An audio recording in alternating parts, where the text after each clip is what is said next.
a very, very serious energy crisis that right now has caused almost a virtual shutdown of the economy because of an absolute lack of fuel now almost, according to the latest reports. The BBC's Luis Fajardo. The Supreme Court has granted women continued access to the abortion drug mifepristone at pharmacies or through the mail without an in-person visit to a doctor. The High Court is allowing it while the lawsuit plays out in lower courts.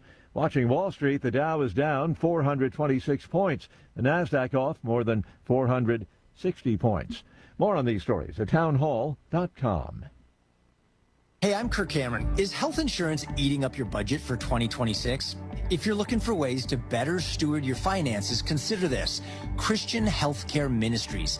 It's a health insurance alternative at half the cost. Join CHM today by visiting chministries.org/wellness. While insurance companies tell you when to join, what to pay, and where to go, CHM is different. As a ministry, CHM allows you to share the burden of medical bills with other Christians. You can enroll, switch programs, or leave at any time. Christian Healthcare Ministries. It's a world of difference. CHM has 4 flexible programs. You can pick any certified doctor, surgeon, or hospital that you want for eligible care. So make the switch. Take your paycheck back from health insurance this year. Join CHM today by visiting chministries.org/wellness. That's chministries.org/wellness. Political turmoil continues to roil the UK. Prime Minister Keir Starmer is on shaky ground. Britain's prime minister is clinging to power after a member of his cabinet resigned, saying he didn't have confidence in the boss. Now, West Reading is the health secretary, and that's a big job in this country. Reading said that he was resigning, even though he gave credit to the prime minister for his efforts on the international stage, particularly with Iran. Domestically, he said that the country was looking for vision and got a vacuum, that they were looking for direction and got drift. This has really shaken the prime minister. It's an open rebellion on the same day that another leadership contender, Angela Rayner, announced that she had bypassed a fundamental problem that she had with her leadership bid, which was that she was being investigated for tax purposes on a home sale. You can really see that Starmer's challengers are lining up to get him. And correspondent Danica Kirkus says Starmer is wildly unpopular. News and analysis, townhall.com. When it comes to their kids, some Pennsylvania parents favor old school at school. They're worried about excessive screen time in schools and are pushing educators to go back to pencils and paper. In Pennsylvania's Lower Merion School District, 600 people signing a petition asking to preserve parents' ability to opt their children out of digital devices. But it is a battle. School board members say it's not feasible to let hundreds of students opt out of technology that is essential to the curriculum. Jason Walker reporting. A half dozen passengers from a cruise ship hit by a hantavirus outbreak have arrived in Australia for a quarantine expected to last at least 3 weeks. The jet carrying 5 Australians and 1 individual from New Zealand landed earlier today at an airbase outside Perth in Western Australia. More on these stories at townhall.com. It's the Michael Patrick Leahy Show, broadcasting live from downtown Nashville. Now, here's Michael Patrick Leahy. Good morning, and welcome to the Michael Patrick Leahy Show. We're indeed broadcasting live from our studios in Nashville, Tennessee. We are joined in studio by the official guest host of the Michael Patrick Leahy Show, the one, the only, the tanned, rested, and ready, EJ Haas. Hello, hello. Happy Friday. So, the last time I was here, I was guest hosting. Yeah, that's right. It's been that long. It feels like forever. Well, you were down in sunny Florida on the Gulf Coast. Yep. Gulf of America. Gulf of America. Uh-huh. I love it down there. It's great. Beautiful. Yeah. Absolutely beautiful. Yeah. So we actually figured out they have to change some of the names of the streets down there to reflect Gulf of America. There's a beautiful island we visited one day, Sanibel Island, and it goes up into Captiva. And one of the main drags there is the Gulf of Mexico Drive. And now the Gulf of America Drive. Yeah, I imagine the U.S. Postal Service won't be real happy about making that change. But, yeah, we had a great time. It is time for the morning rundown. Yes, sir. which is brought to you every weekday at this time by our friends at the Glock Store, glockstore.com, located just a few miles from the airport, right here in Nashville, Tennessee. So here we go. Here's the morning rundown for Friday, May 15th, 2026. Number one, Donald Trump returned from China. We've got so much to talk about that. On balance, it was a pretty successful trip. Asterisk. We'll talk about the asterisk later. Number two, I got a feeling the Iran ceasefire is about to be over. And we'll see how that all plays out. That's probably a strong hunch. Yeah. Number three, I like this one. A federal judge late yesterday said no to the Democrats' attempt to reverse Tennessee redistricting. That's 1 down, 2 to go. Yep. In lawsuits. I don't think the other two are going to make it either. They're just going to fail on their face, or they should anyway, unless we've got some corrupt judges. So you were down, and that's not going to happen because we got a federal district court judge on one of them, and if they rule against the redistricting, it'll go to the appeals court. And then the state side, it's got to go to a 3-judge panel. That's not going to happen. Yep. So all looks good. You were down in Florida when all this happened. Yes, I was. What was the reaction to the crazy Democrats, dancing on chairs and blowing horns? Oh man, we talked to a lot of people about it actually, and I was down there for a family thing, but everyone we met said the same.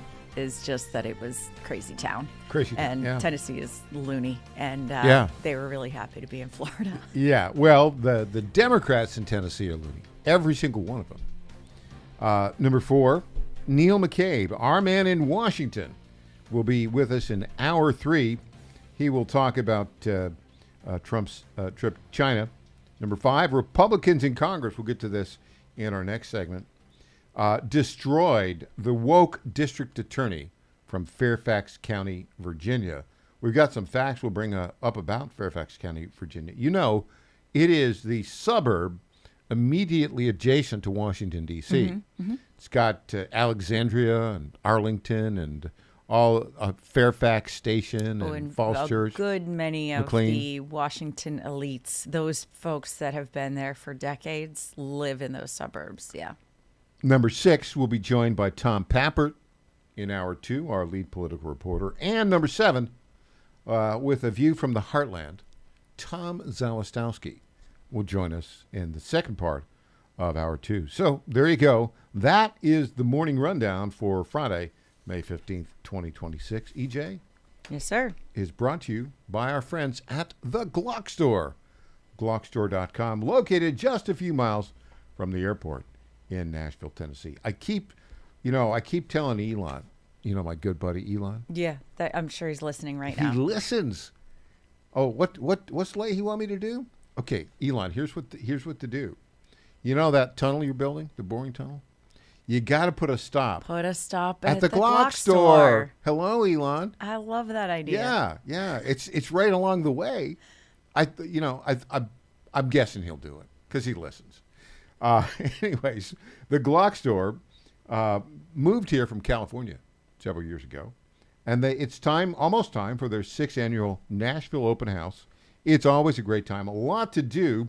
Last year they went double down on the raffle and gave away over $25,000 worth of great gear, including 3 Glocks in one day in 4 hours, twice as much as the year before. Well, because it's a Glock Store, guess what, EJ? They're going to double down again. $50,000 worth of gear will be given away. Here's some of the stuff.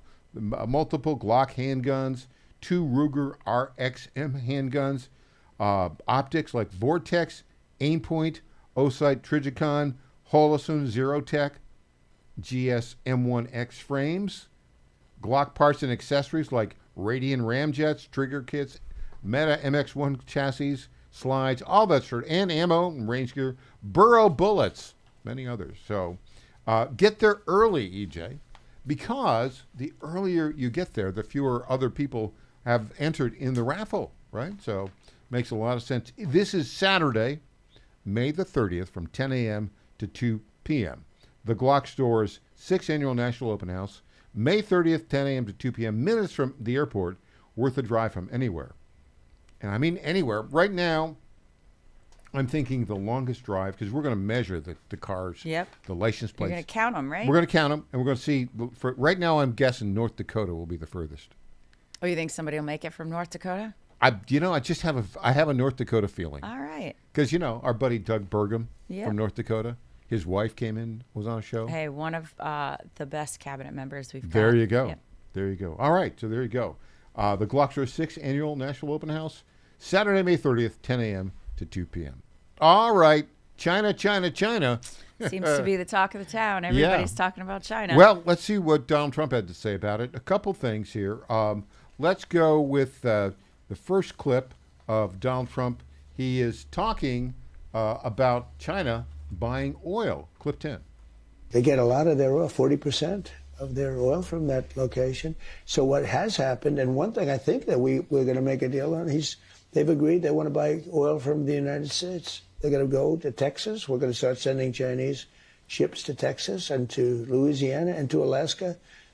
And I think that was another thing that was agreed to. That's a big thing. What about liquefied natural gas? It's not that much longer. Gas, too? Yeah, everything. So I think the most logical one, logistically, is Alaska, right? Sure, of course. Because Texas is, that's going to be a little bit trickier. It's going to be challenging, but you have to also look at where the refineries are and in what form does China want to buy this oil. Right. Also interesting that didn't get a lot of play was the pipeline agreement with Canada. And so the United States and Canada are now going to have this new pipeline that will help quite a bit too. So, we fuss about our gas prices, rightfully so. The last time a barrel was, $105 or something along those lines, we were only paying $3.50 a gallon here in Franklin, Tennessee, Nashville, Tennessee area, I should say. And for now, it's up over $4. So people are rightfully angry about that. It's not a fix, though, that happens overnight. Yes, the Iran war has something to do with that, but we are making some really big strides as a country. So, Venezuelan oil being a little bit more under control and not going to bad actors and that sort of thing. The pipeline, now working out a deal with China. I think all of those things will start coming to fruition soon, hopefully. Donald Trump, you can see the way he frames all this, what a salesman he is, right? Yeah. Because he emphasizes the positive, right? And there are a few caveats on all of these deals. Of course. We'll talk about that and more. Hey, when we get back, we'll get more into China, but I wanted to see Fairfax County, Virginia. Looney Tunes. Oh, my gosh. Their DA, their woke DA testified before Congress yesterday, and he got destroyed, and properly so. We'll be back with E.J. Haas after this. I'm Michael Patrick Leahy.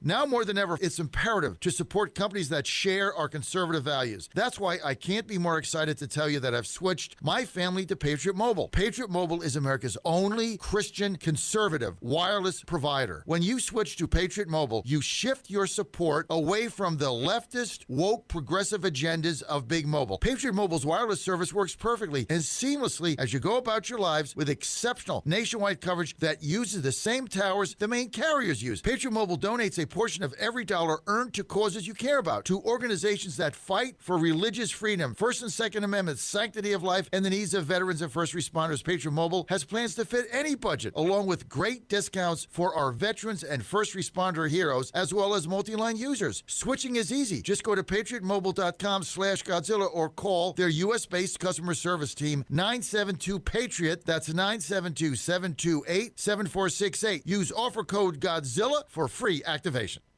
In 2008, the amount of concentrated time people could spend on a task without becoming distracted was 12 seconds. 5 years later, it was only 8 seconds, 1 second less than a goldfish. If you're often distracted or have trouble recalling information, you're likely to fall behind in the demanding, fast-paced 21st century. In other words, brain performance is more critical now than ever. Boost your brain power with Healthy Cells Focus Plus Recall. Science-backed nootropics to help you sharpen focus, concentrate longer, enhance recall, improve mental speed, learn rapidly, and be more alert. It's a pill-free brain supplement made with maximum absorption ingestible gel technology, designed to feed your brain at the cellular level. Take it for a test drive. Go to healthycell.com and use code GODZILLA for 20% off your first order of Focus Plus Recall. That's healthycell.com, code GODZILLA for 20% off.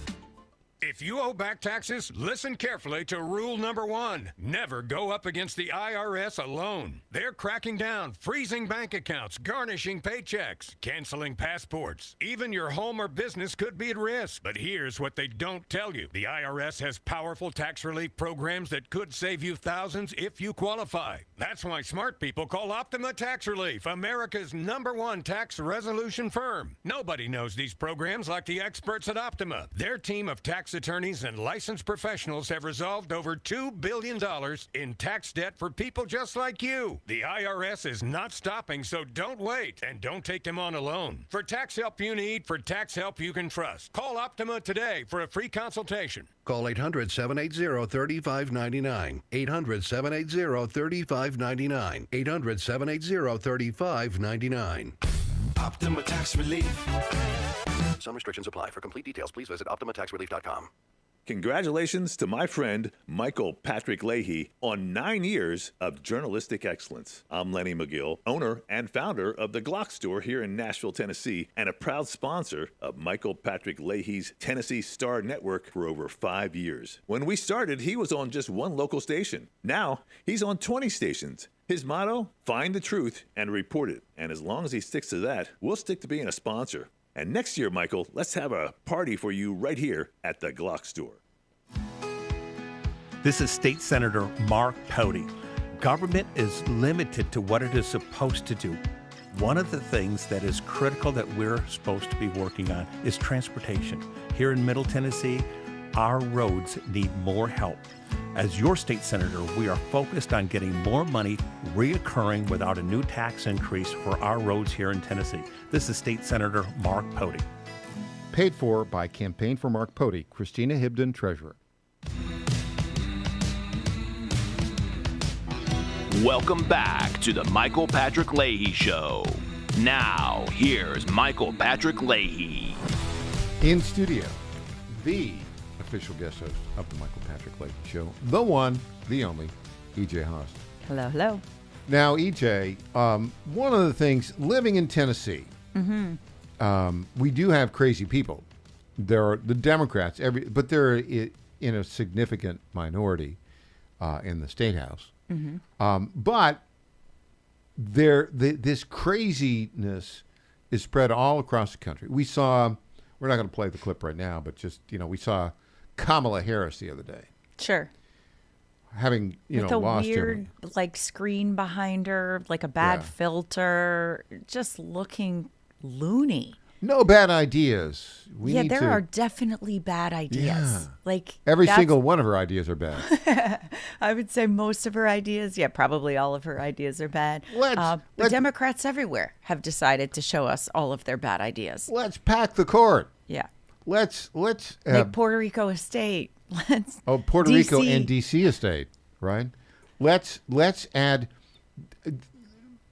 within her recommendations. Let's double the number of members of the U.S. House of Representatives. Let's have multiple representatives per district. Yeah. I mean, it's like, how stupid Looney can Tunes. this be? Get rid of the Electoral College. Get rid of the Electoral College. If you're the person who's like, we don't need the Electoral College, we should just vote for the president outright, I will guide you to some history books. Yeah. And hopefully you will learn that you are the reason we need the Electoral College. Absolutely. Now, case in point, let's go to one of the wokest counties in America, the affluent Fairfax County in Virginia, which is just south of Washington, D.C. And all of the elite bureaucratic types live there. Entrenched D.C. politicos are all there. And they've got, a tranny friendly, tranny supporting school system. They've got. Yeah, they've made national news for doing some really crazy things with their schools and school bathrooms and hiding allegations of sexual assault and all kinds of terrible things. They've got a pretty sanctuary city policy going on in Fairfax also. Like they, their judges just continue to let people out who have, multiple convictions against them. And, if so Congress, the House held hearings on this. And they brought in this guy from the Cato Institute think tank, libertarian, right? They're totally wrong about immigration and borders, but so that's the context of what this guy's about to say. But he brought up a number that is stunning. Now we're talking about Fairfax County, Virginia, where all the wealthy bureaucrats live. They almost all vote Democrat. Listen to what he had to say. Clip 4. The first step would be to give up on the mass deportation fantasy. About 1 in 5 Fairfax residents is someone who could be deported or who lives with them. It would destroy neighborhoods. Okay. Rip America. What an idiot. 1 in 5? Yeah. 20%. He thinks 20% of the population is illegally in the country. And deportable in Fairfax County. Yeah. Well, first of all, I think he's not correct about that. But also, I think it's revealing that he probably, and his family and anyone else he knows there, people in his neighborhood probably hire illegal immigrants to do all the things that they don't want to do, right? To clean their toilets and mow their lawns and, bring them their DoorDash. And what an incredibly arrogant and ridiculous thing to say in a House hearing. And no question. So they brought in this Fairfax County District Attorney who's been releasing illegal aliens who commit felonies. He charges them not with felonies, but with misdemeanors. Sexual assault, accusations of rape, like very terrible, terrible crimes. We're not just talking, stealing bread because they're hungry. Jim Jordan ripped into him. Clip 6. Mr. Descano, why'd you change your website? Sir, first of all, let me address what you had said earlier. You answered the questions we asked. You answered the questions we asked. I asked a simple question. Why did you change your website last month? Well, sir, your statements about don't want to prosecute guys is absolutely false. And my policies so far in this hearing... Are you saying what the sheriff wrote me is wrong? No, what I'm saying is that the way that my policies have been December 16th presented in this are outrageous. She said the Commonwealth's attorney, that's you, chose not to prosecute Mr. Morales-Ortiz on December 16th, and they had to release him. They had to do their job because you wouldn't prosecute. What happened on December 17th, Mr. Descano? Well, sir, let's talk about December 16th. No, that's the question. What happened on December 17th? This same guy murdered somebody. This guy murdered somebody, and I'm asking you, why did you change your website? Well, do you not want me to talk to you about the actual case? I want you to answer the first question I said. Which was about the case. Why did you change your website? Well, sir, because the website is not my policy. Okay, just stop. I mean, this gets worse.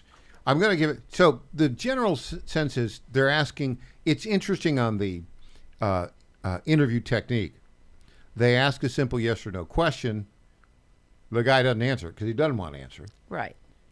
It's interesting, though. They're kind of following the pattern. We'll see this Brandon Gill kid next. But they follow the pattern. They don't let him get away with it. They just bulldoze him. Yeah. I mean, typically these hearings are for show. They don't really accomplish anything. Other than to create clips that we can play on a radio right, show. And helps them get reelected. Right. I do understand the necessity for them. I mean, the exposure has to happen, and this is one way to do it. And that's really the only way other changes will happen, like the people of Fairfax County vote out the really terrible people they have representing them. But they all like that. Okay, Brandon Gill was grilling this guy. Yeah, Superman. I don't know if he's got his Superman curl here. He does. He does. Okay, let's watch he asked a few questions to this guy again. Clip 9. An illegal alien who raped an underage American. your office reduced those charges to a misdemeanor charge of consensual sex with a child 15 years and older. You offered him a 90-day suspended jail sentence. Is that correct? Sir, based on the evidence that we had in the case. So it is correct. But it's not related to the policy, sir. So that is correct. I just want to ask you, whenever you were making that charging decision to reduce the charge, how did you weigh the defendant's immigration status? Well, sir, to be clear, I was not the lead prosecutor in that case. It was your office. Oh, absolutely, sir. I, of course, rely on my team of 50-some attorneys to do cases. But I think what is important is that oftentimes, as you know, sir, as a prosecutor, we're constrained by the evidence. We're constrained. I just need to know, how did you take into account the defendant's immigration status? Well, sir, again, I'm saying. Okay, so he's not basically. Obviously, he's going to skirt around that. Yeah, that's their approach. Now, here's an interesting question. I'm going to take it. Why are all these illegals coming in, right? Or now that they've stopped, why are they staying, right? Why do they not want to be deported? I'm going to go across the pond here to England. You see this clip? Yeah. An English reporter. Listen, we make it really easy for them to commit crimes over and over and over again. An English reporter asked a migrant from Africa why he wants to go to England. Listen to this clip. It's revealing. Why should English people pay for you to have a house? Maybe they give me house, they give me anything I can need, they give me. Just give it. Yeah. There you go. Just give me. Hey, I'm from Africa. Gimme. I'm from South America. Yeah. I've snuck into your. Well, they let him in legally in England, but now they're sneaking in here. Why we let them in legally here too. There are some cultures in the world that are not compatible with the Western way of life. That guy. That's not being mean. It's just true. Yeah. Why should we pay for your house? Give me a house. Give me a house. Give me. Well, and he's obviously struggling with the language there also, and that's kind of all he knows how to say, which is revealing in and of itself. But yeah, we've got problems here with the same type of mentality, which is basically, I am owed it. Americans should give it to me. It's no different over there. So liberal Democrat logic, that's an example of, why it doesn't work. The other example, did you see this? Karen Bass, the mayor of Los Angeles. She wants to, all the meth heads, right? Meth eats their teeth out, and they have no teeth. And so her solution to the meth problem, give them free teeth. Yeah. Because that'll change their behavior. That is nuts. She's nuts. That's absolutely crazy. All right. When we come back, we're going to take a look at what happened in China the past couple days. Let's do it. We'll be back with E.J. Haast after this.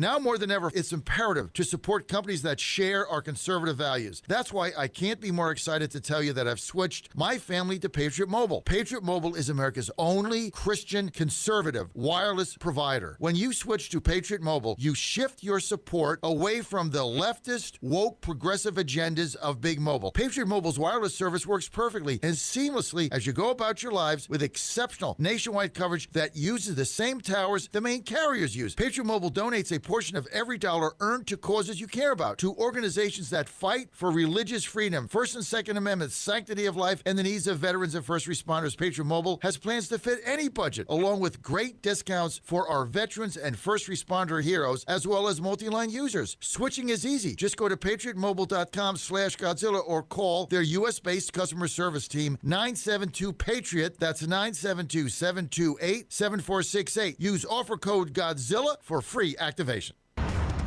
How much did you win at Rosie's Gaming Emporium? Hi, I'm Jared from Richmond. I won a $23,000 $50,000 jackpot at Rosie's. I'm Tammy. I'm from Newport News, and I just won a $5,400 jackpot from Rosie's. Hi, my name is Kim, and I'm from West Virginia, and I won $99,000 jackpot at Rosie's.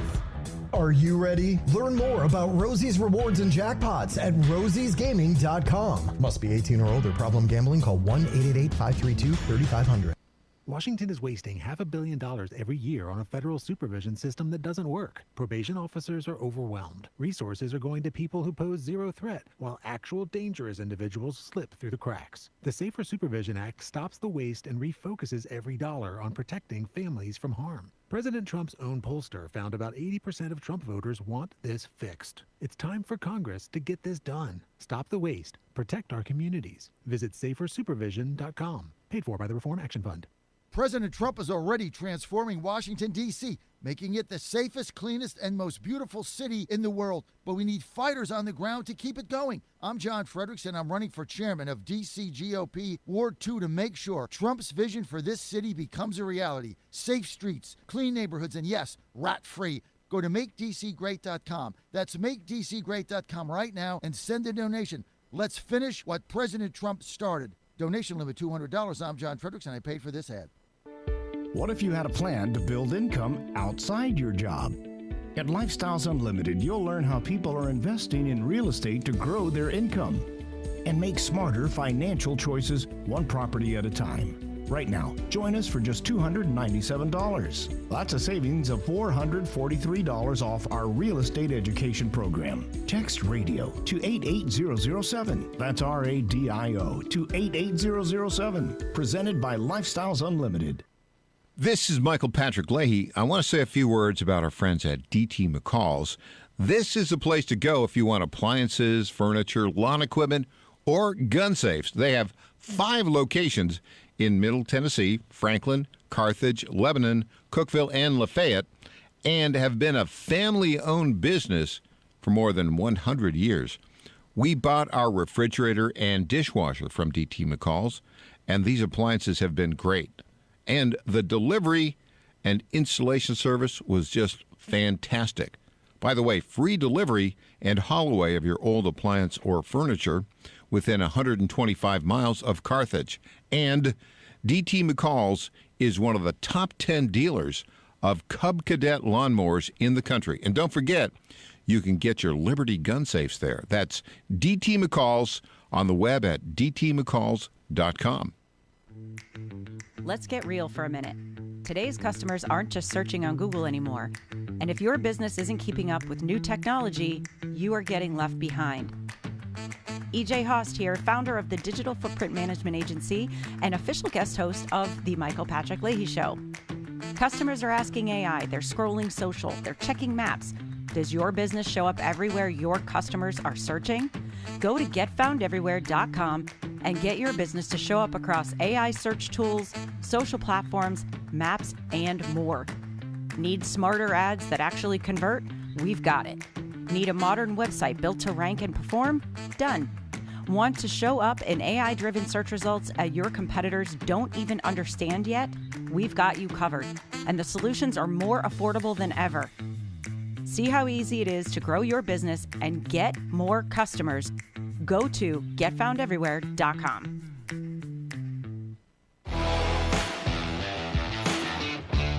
Welcome back to the Michael Patrick Leahy Show. Now, here's Michael Patrick Leahy. In studio, the official guest host of the Michael Patrick Leahy Show, the one, the only EJ Host. EJ, did you watch all of the pageantry surrounding Trump's trip to China? I saw the more popular clips on social media. I was traveling and just got back, and so I had quite a lot of work to do. I admittedly did not follow all of the stories. I would have liked to, though. I like these trips. I like to know what the negotiations look like. I also like to see what the other countries are saying about the trips, right? So what does China's media say? Obviously, they're going to be very pro-Xi and act as though he got everything he wanted out of it. But even looking at English media out of Britain, some of the European countries and things, Canada, what they were saying was, oh, this pomp and circumstance for Trump. You know, they weren't irritated. thrilled about it. Yeah, yeah. See, this is interesting because I think part of the Chinese strategy, Xi, the strongman there, is he wants to elevate Trump in order to elevate himself. Right. So there are two big dogs in the world. Yeah. That's what he wants. Yeah. And the big dogs can get along, and the big dogs are deciding what's going to happen. Yeah. That's what Xi wants the world to see, I think. Yeah, I think so too. I think it's important that Trump didn't cave. You know, this really was on his timeline to a degree. They had to be postponed, this trip, because of the Iran conflict. And then, you know, who was invited was entirely up to Trump also. And I think that was really important. My take on having, 10 tech leaders there? 15. Was it 15? Well, 10 tech leaders, 15 total CEOs. Right. Yeah. And, but you know what I think the most compelling thing was, I'm bringing all of these world leaders. World leaders, folks. They're Americans. And guess what? They all speak English. Yeah. Right? Right. So he brought power with him just in the numbers and the rank of people that came to that trip. That's exactly the way I saw it as well. Also, he was eager to point out that sleepy Joe Biden, as president, never went to China. Yeah. He couldn't take the trip. No. I mean, he would not have been coherent. Yeah. And he would have been called out Yeah. right. There's certain countries that would have kind of covered that up. Yeah. I think for Biden, you know, he can go to Italy, he can go to France, he can go to Britain, he can go to Canada. He wouldn't have been able to go to, I mean, to be fair, China is mostly an adversary. You know, this was opening the doors to communications. Very important. Trump will sit down with anyone. Now, I didn't like everything that happened while he was there. Wasn't thrilled about some of the agreements and Or words. I don't know what. I mean, yeah, there were statements about agreements. I will add one little historical note. Did you notice the blonde American who was kind of tagging along everywhere? and directing the men where to go? The chief of protocol, Monica Crowley. Now, the historical note is Monica graduated from Colgate University, near where I grew up. And then her first job was working for Richard President Nixon. Yeah. Right? When he was in exile. Yeah. And so she got firsthand his understanding of, she worked for him for like 3 years. Yeah. So there's a little kind of historic continuity there. I gained a lot of respect for her when I learned about her experience with Nixon and the stories he told, and quite a statesman. Really worth, we didn't get the full story. There's so much more to the Nixon story. And he told her a lot of it. So I just found that to be very interesting. She has gained some respect in my book. But she is excellent at this protocol position. She really did make sure that Trump and the entire entourage was prepared for what that pomp and circumstance looks like, where they sit, what they should say. How do you bow? Do you shake? Do you walk? Do you not walk? Did you see the all clip of it. of the little Chinese woman who was there to take the pillows out? She was scared to death. Yeah. Terrified. Because if anything went wrong, zoom. Yeah. Off with the head. Yeah, she's like, oh no. Monica Crowley would be afraid, she'll get some bad press in America, but she's fine. This poor woman's like, my family will be exiled, Talk about a stressful job. Yeah, very stressful. Yeah. Anyway, but what's interesting is also Trump was eager to point out that when Obama landed, when Obama was president, went there, he did not nearly get the kind of welcome that Trump got. Now, speaking of which, the Chinese military band played this song for Donald Trump when he arrived.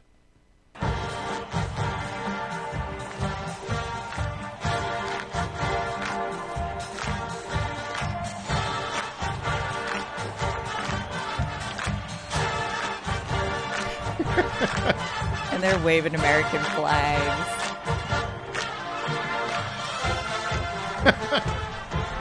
hilarious. That is a welcome, though, right? It is a welcome. We appreciate you being here. I mean, because they had to practice that. Not everybody's allowed to be in that band. You can't just like sign up. Like you have to, that was a big deal. And it was quite clever. Yeah. To select how honoring America and Trump is that? Yeah. To play YMCA. Yeah.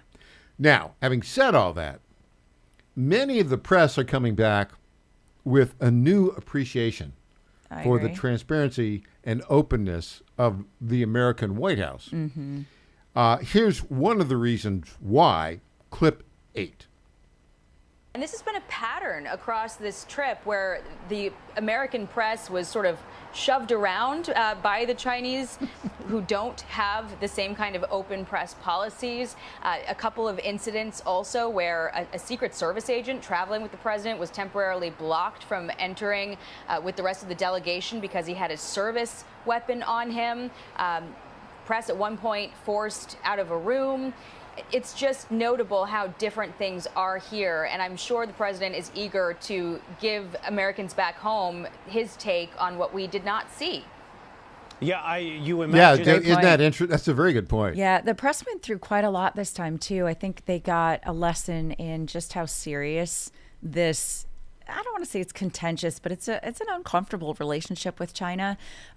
They were not permitted to bring their American devices, so their phones, their laptops, things like that.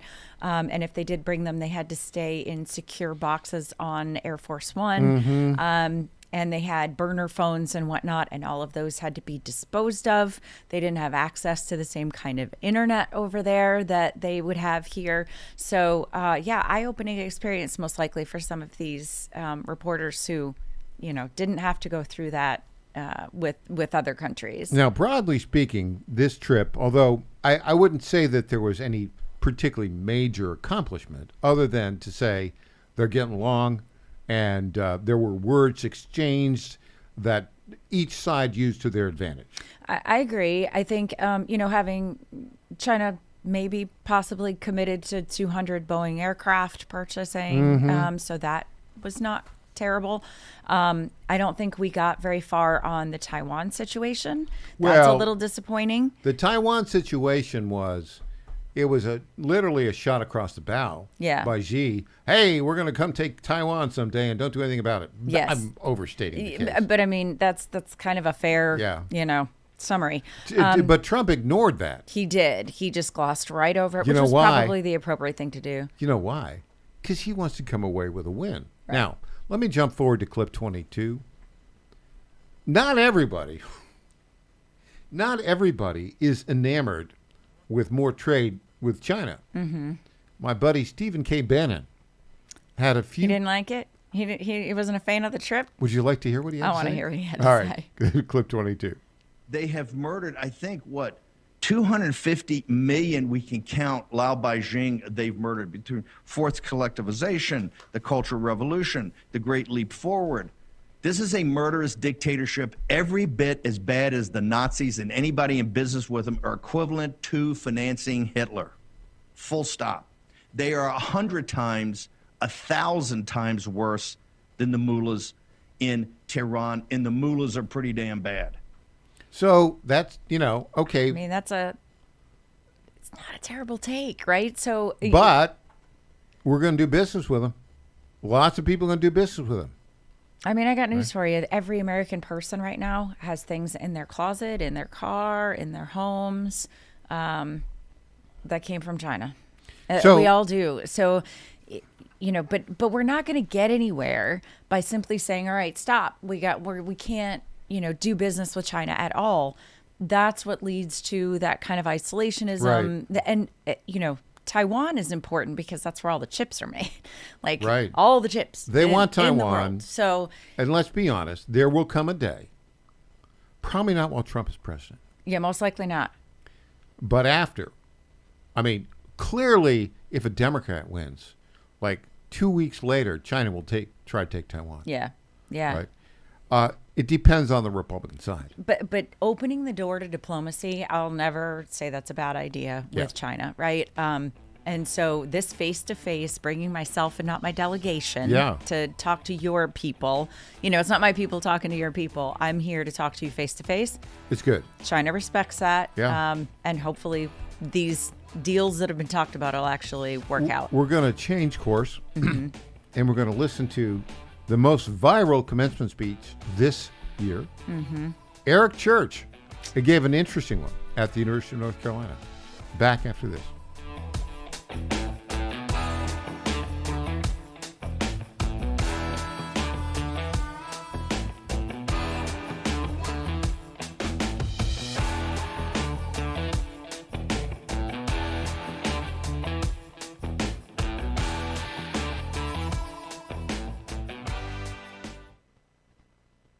In 2008, the amount of concentrated time people could spend on a task without becoming distracted was 12 seconds. 5 years later, it was only 8 seconds, 1 second less than a goldfish. If you're often distracted or have trouble recalling information, you're likely to fall behind in the demanding, fast-paced 21st century. In other words, brain performance is more critical now than ever. Boost your brain power with Healthy Cells Focus Plus Recall. Science-backed nootropics to help you sharpen focus, concentrate longer, enhance recall, improve mental speed, learn rapidly, and be more alert. It's a pill-free brain supplement made with maximum absorption ingestible gel technology, designed to feed your brain at the cellular level. Take it for a test drive. Go to healthycell.com and use code GODZILLA for 20% off your first order of Focus Plus Recall. That's healthycell.com, code GODZILLA for 20% off.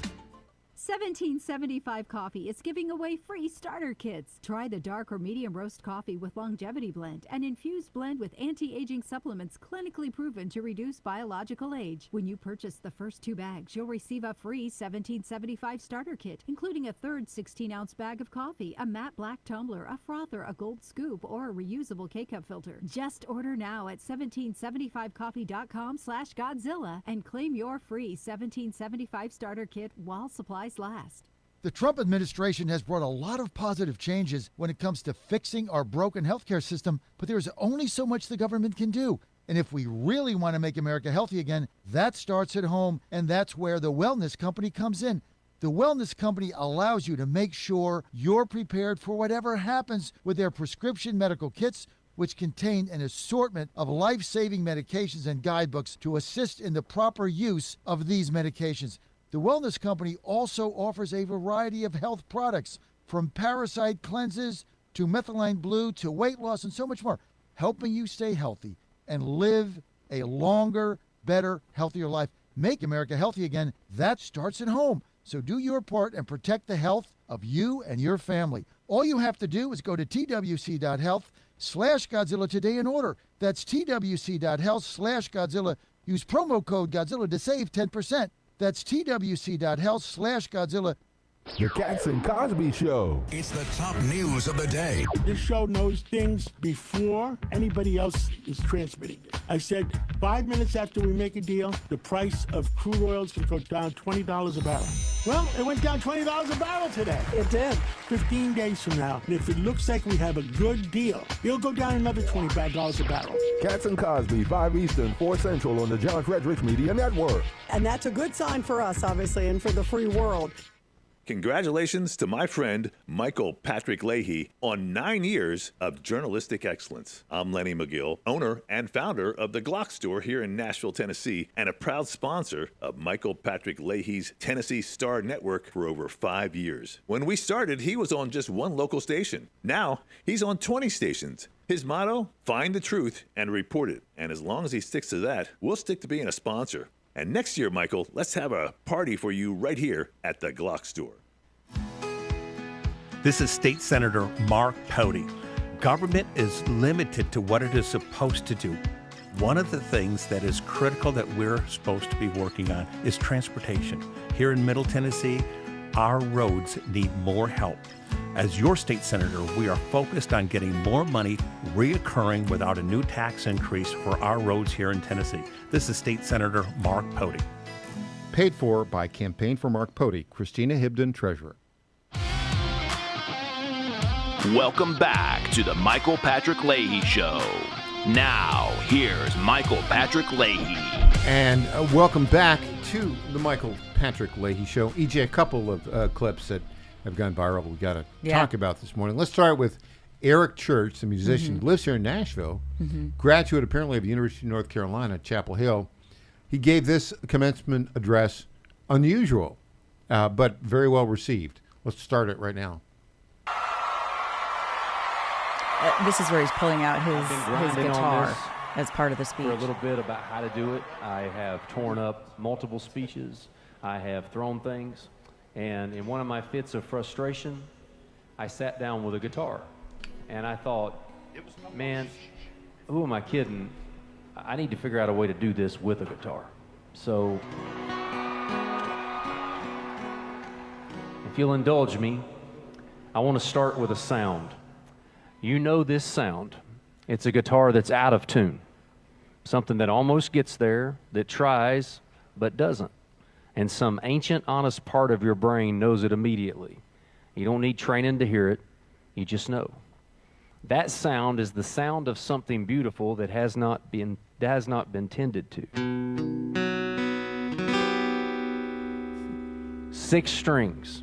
When all 6 are in tune, the chords they make can stop a conversation cold, carry a broken person through the worst night of their life, or make a room full of strangers feel for 3 minutes like they've known each other forever.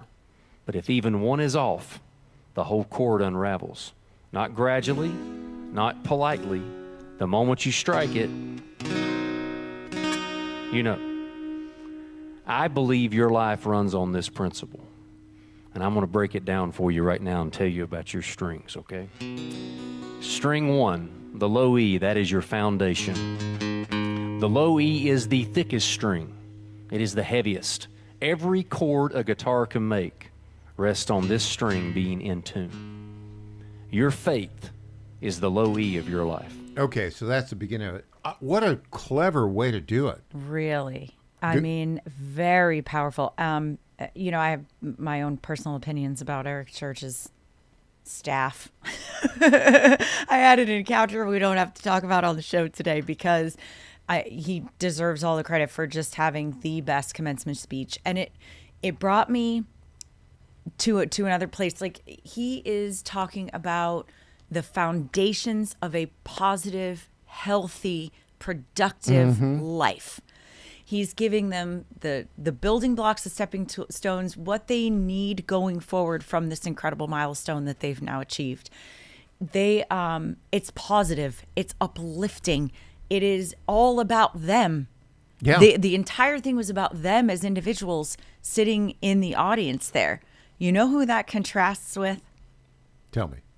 Do you remember when Governor Tim Walz gave his commencement speech? University of Minnesota law, I believe. Yeah. It was all about Trump. He told them they're graduating into a world of chaos. Yeah. That it's an emergency. It's a national emergency. Didn't help them. Didn't give them anything positive or uplifting. Basically said, you know, ICE is the Gestapo, and that was the message. So we're talking about ways to communicate. Yeah. In today's world. Eric Church, using the guitar, was able to communicate in a highly effective way. Mm-hmm. You know who else is communicating in a highly effective way? Who's that? Spencer Pratt. Ooh, absolutely. Running for mayor of L.A. He put out this little Lego based both video. using music to reach the masses. Let's start off with this, and we'll play a little bit of it and then get your reaction. Everything is awful. Everything is hell when you're part of the scene. Karen Bass is awful and burning down our streets. Dirty needles, human waste. We just named 2 awful things. A stolen car, a burned down house. You know what's awful? Everything. Moms in shock, hit the locks. A camp of addicts down the block. Lots of tents, a very big mess. Awful scenes are not the best. Camps, traps, and crap. They're awful. Crack, smack, and shacks. They're awful. Bones and scum and bones. That's awful. Everything you see or smell or touch is awful. Okay, so how did he do this? Well, obviously AI. But this the is music. based on that Lego movie. You know, everything is awesome. Everything is cool when you're part of a team, right? So, and I, you know, we had kids who watched it when it came out. So, but brilliant because it connects with the audience. That's the whole point. There you go. You're connecting with the people that you're trying to connect with through music, through something funny. In Eric Church's case, it was through something positive and uplifting. We all know these things. Mm-hmm. And so to have somebody kind of put that out there with video, with music, and connect that way, that is the future. We better start paying attention across the board, because not just politically, but if you want to connect with your kids, if you want to connect with your coworkers, we're going to have to find other ways to do it to get our points across. Good. Yeah. Well done. And look, Spencer, anybody who watches that, you get the point. Yeah. And it's quite accurate. It truly is. Yeah. He's hitting a nerve. We'll see how the June 2nd primary turns out there. I hope he finishes in the top 2. I think he will. Yeah, they've got such a wacky system, don't they? E.J. Haas, back. All is right with the universe. All is right with the show. We'll see you. We'll see you on Tuesday. On Tuesday. And in our next segment here, Tom Pappert joins us. Legal setback for the Democrats. Oh, I'm so sad. Back after this.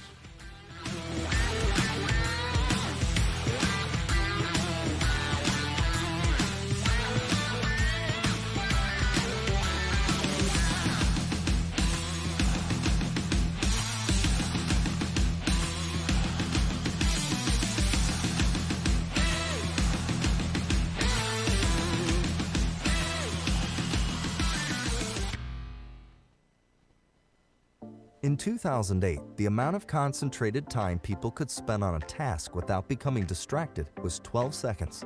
5 years later, it was only 8 seconds, 1 second less than a goldfish. If you're often distracted or have trouble recalling information, you're likely to fall behind in the demanding, fast-paced 21st century. In other words, brain performance is more critical now than ever. Boost your brain power with Healthy Cell's Focus Plus Recall. Science-backed nootropics to help you sharpen focus, concentrate longer, enhance recall, improve mental speed, learn rapidly, and be more alert.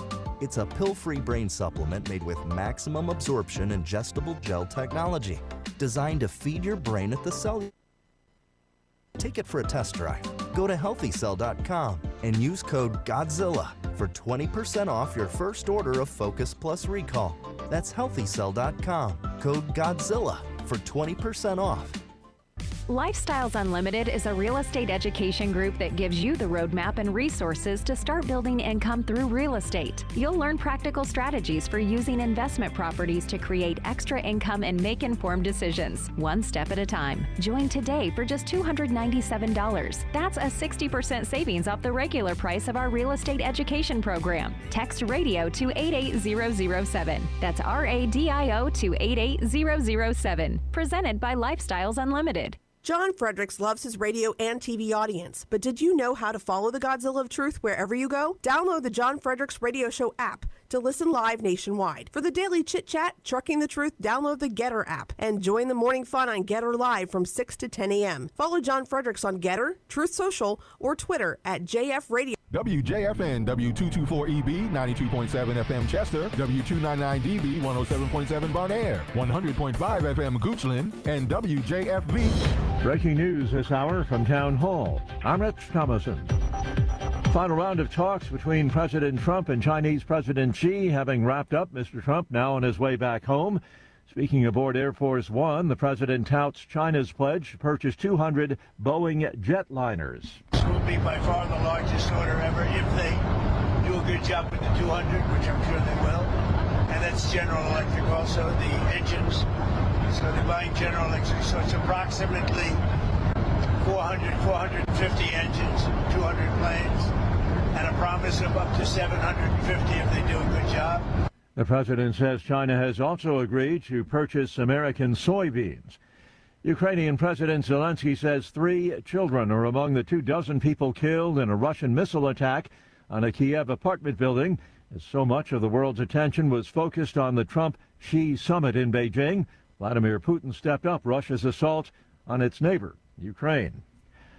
A whole lot of New York City area commuters may soon have to find another way to get to work. The Long Island Railroad could shut down Saturday at 12:01 a.m. if unionized workers and the train system can't reach a tentative contract. The railroad, which serves New York City's eastern suburbs, is North America's largest commuter rail system, carrying some 250,000 customers each weekday. The railroad and the union representing locomotive engineers, machinists, and other train workers have been negotiating for months. A strike was temporarily averted in September when the Trump administration agreed to help. Those efforts ended without a deal, and both sides were given 60 days to try again. I'm Donna Warder. Following yesterday's record gains, a sell-off this morning on Wall Street. The Dow is down about 383 points. The Nasdaq Composite Index is off around 300 points. More on these stories, townhall.com.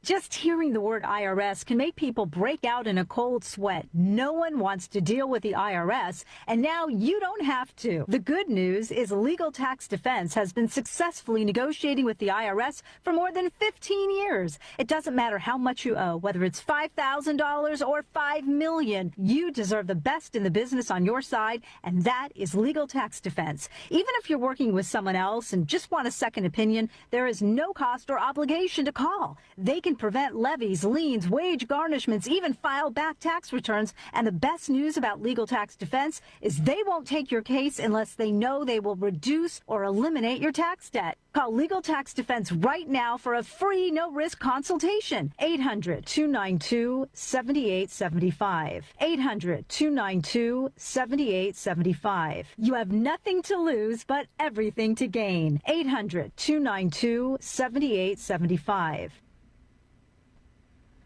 The nation's highest court has spoken. An abortion drug will remain available while a lawsuit over its availability plays out in the courts. The Supreme Court preserved women's access to a drug used in the most common method of abortion. The order allows women to continue obtaining the drug mifepristone at pharmacies or through the mail without an in-person visit to a doctor. The justices granted emergency requests from makers of mifepristone who are appealing a federal appeals court ruling that would require women to see a doctor in person and halt delivery of the drug through the mail. The Federal Food and Drug Administration, which first approved mifepristone for use in abortion in 2000, stopped requiring in-person visits 5 years ago. I'm Lisa Dwyer. New U.S. House districts in Florida facing their first test in court. The state judge set to hear arguments on a request to block the new districts from being used in the midterm elections.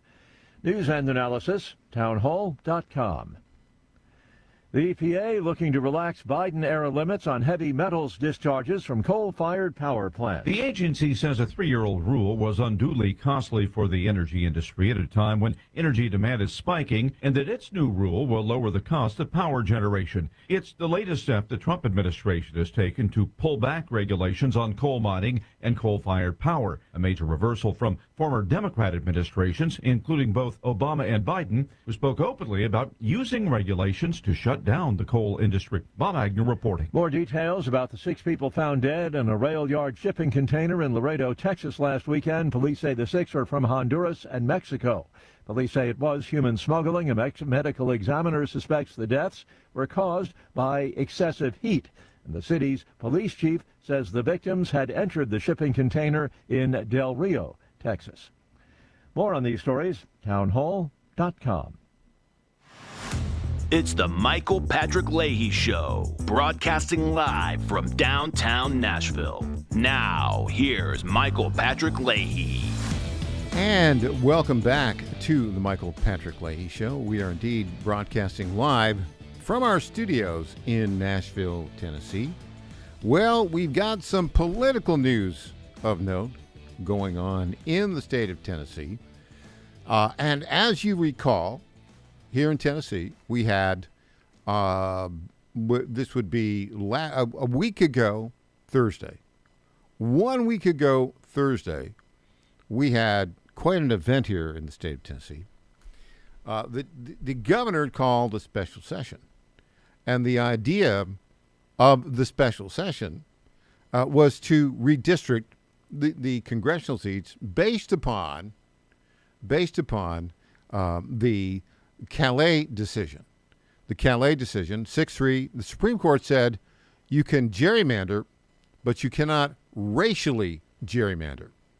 Well, Governor Bill Lee called a special session of the Tennessee General Assembly, which had basically adjourned in its regular session, and they came back specifically for the purpose of redistricting.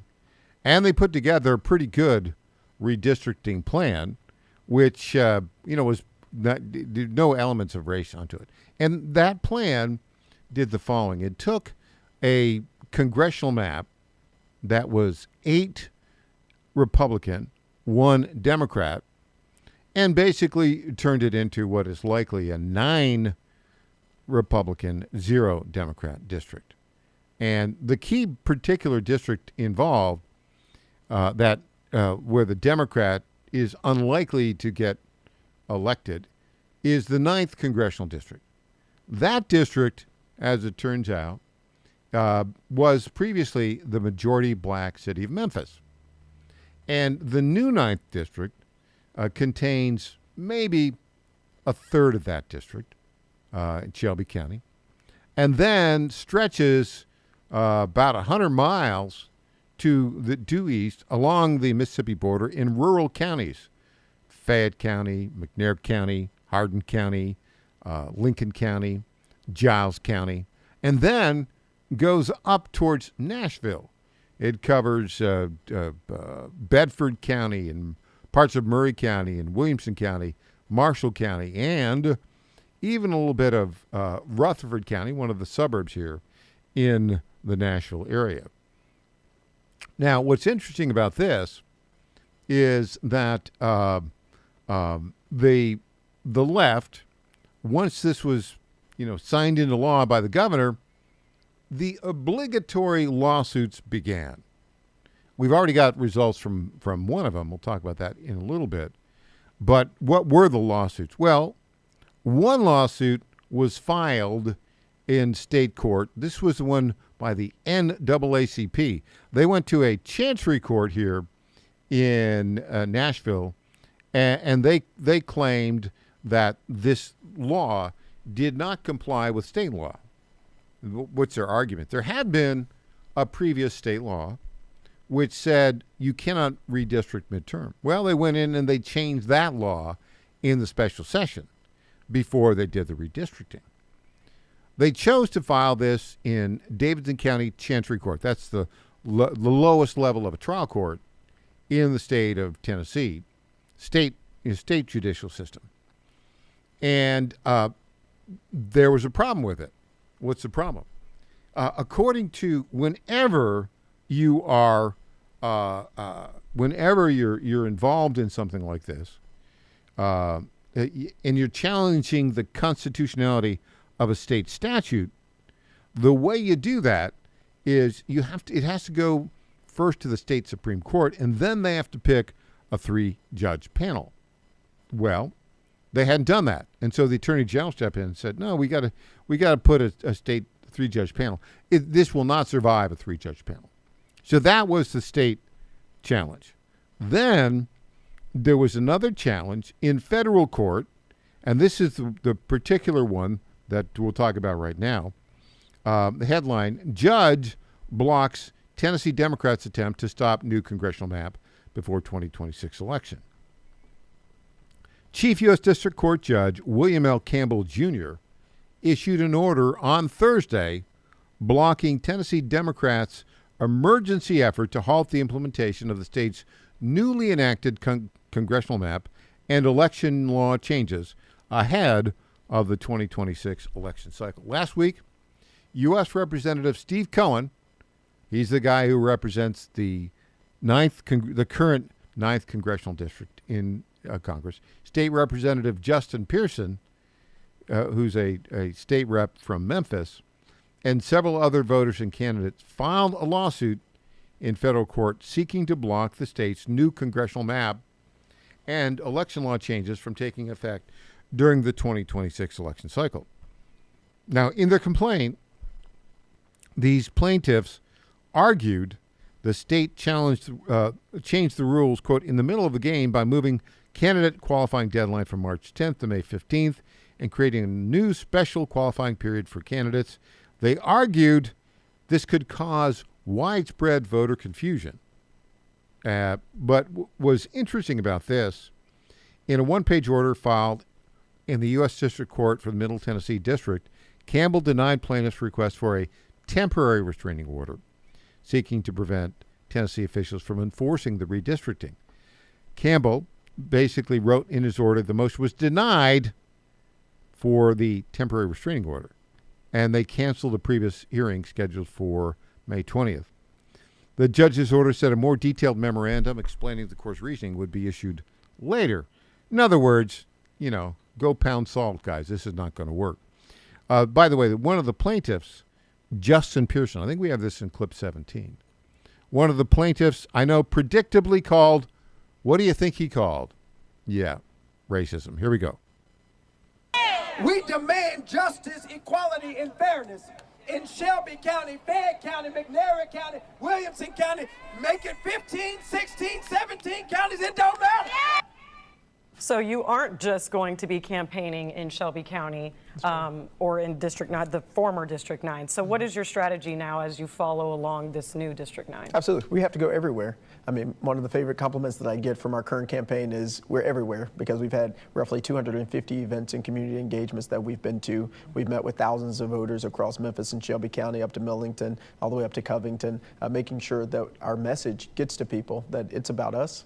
It's time for new energy, a new vision, and a new direction. And this is now an opportunity for us to do and campaign in Orange Mound, in Hickory Hill, in Whitehaven. But it's also an opportunity to go into Fayette County, into McNairy County with the same message. Some people have labeled you as a very left Democrat. So how, that seemingly seems like an uphill battle when you do get into those rural counties. So how do you feel like Republicans in those very red areas will take you as far as your stances on the Democratic side? Would you say you're a very leftist Democrat? No, I'm a progressive and a pragmatic, principled person. My faith guides the decisions that I make. And okay, I can't take it. Who is this guy? Who's this second guy? Very different from the first guy, right? So what's the plan of Pearson? I mean, this is the guy, mother was a PhD and a teacher, father was a preacher, went to the very expensive elite college, Bowdoin College in Maine, same place where Zoran Mamdani went.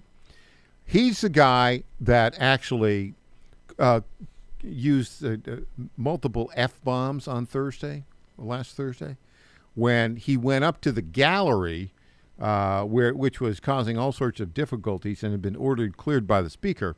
He's the one that dropped a bunch of F-bombs against the speakers there. Different takes. We'll have more on this when we get back. I'm Michael Patrick Leahy.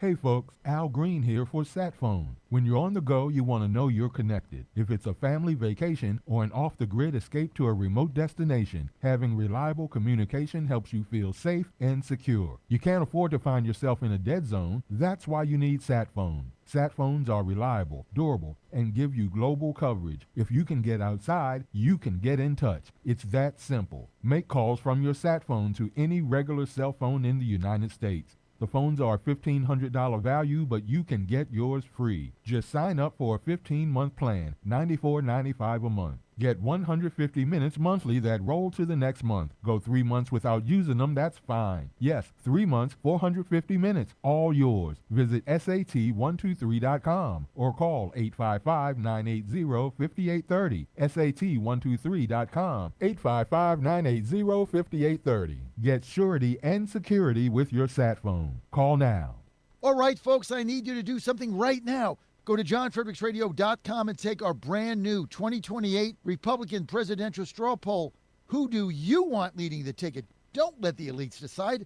Make your voice heard. While you're there, weigh in on two huge issues: eminent domain reform and President Trump's tariff policies. Are they protecting American workers or hurting growth? This is your movement, your vote, your voice, your choice. Go to johnfredericksradio.com right now and take the poll. Hey parents, plan an unforgettable summer. Send your kids to Rapid Ann Baptist Camp in Rochelle, Virginia. 1 week of nonstop fun and life-changing truth. Amazing preachers, friendly counselors, exciting activities. Ride an alpine coaster and zip line, a 250-foot water slide, and that's just the beginning. Junior camps for ages 7 to 12, teen camps for 13 to 18, 2-day Pee-wee camp with mom and dad for ages 4 to 8, and a brand new day camp option. Sign up today at camprapidan.com. That's camprapidan.com. Rapid Ann Baptist Camp, where faith and fun collide. President Trump is already transforming Washington, D.C., making it the safest, cleanest, and most beautiful city in the world. But we need fighters on the ground to keep it going. I'm John Fredericks, and I'm running for chairman of D.C. GOP Ward 2 to make sure Trump's vision for this city becomes a reality. Safe streets, clean neighborhoods, and yes, rat-free. Go to MakeDCGreat.com. That's MakeDCGreat.com right now and send a donation. Let's finish what President Trump started. Donation limit $200. I'm John Fredericks, and I paid for this ad. 1775 Coffee is giving away free starter kits. Try the dark or medium roast coffee with longevity blend, an infused blend with anti-aging calcium alpha-ketoglutarate, which has been clinically proven to reduce biological age. When you purchase the first 2 bags, you'll receive a free 1775 starter kit, including a third 16-ounce bag of coffee, a matte black tumbler, a frother, a gold scoop, or a reusable K-cup filter. Just order now at 1775coffee.com/Godzilla and claim your free 1775 starter kit while supplies last. This is Michael Patrick Leahy. I want to say a few words about our friends at DT McCall's. This is the place to go if you want appliances, furniture, lawn equipment, or gun safes. They have 5 locations in Middle Tennessee, Franklin, Carthage, Lebanon, Cookeville, and Lafayette, and have been a family-owned business for more than 100 years. We bought our refrigerator and dishwasher from DT McCall's, and these appliances have been great. And the delivery and installation service was just fantastic. By the way, free delivery and haul away of your old appliance or furniture within 125 miles of Carthage. And DT McCall's is one of the top 10 dealers of Cub Cadet lawnmowers in the country. And don't forget, you can get your Liberty gun safes there. That's DT McCall's on the web at dtmccalls.com. Congratulations to my friend Michael Patrick Leahy on 9 years of journalistic excellence. I'm Lenny McGill, owner and founder of the Glock Store here in Nashville, Tennessee, and a proud sponsor of Michael Patrick Leahy's Tennessee Star Network for over 5 years. When we started, he was on just one local station. Now, he's on 20 stations. His motto, find the truth and report it. And as long as he sticks to that, we'll stick to being a sponsor. And next year, Michael, let's have a party for you right here at the Glock Store. This is State Senator Mark Pody. Government is limited to what it is supposed to do. One of the things that is critical that we're supposed to be working on is transportation. Here in Middle Tennessee, our roads need more help. As your state senator, we are focused on getting more money reoccurring without a new tax increase for our roads here in Tennessee. This is State Senator Mark Pody. Paid for by Campaign for Mark Pody, Christina Hibden, Treasurer. Welcome back to the Michael Patrick Leahy Show. Now, here's Michael Patrick Leahy. Welcome back to the Michael Patrick Leahy Show. We are delighted to welcome to our Zoom Newsmaker line right now Dow Prize Award winner for the very best local journalism in the country.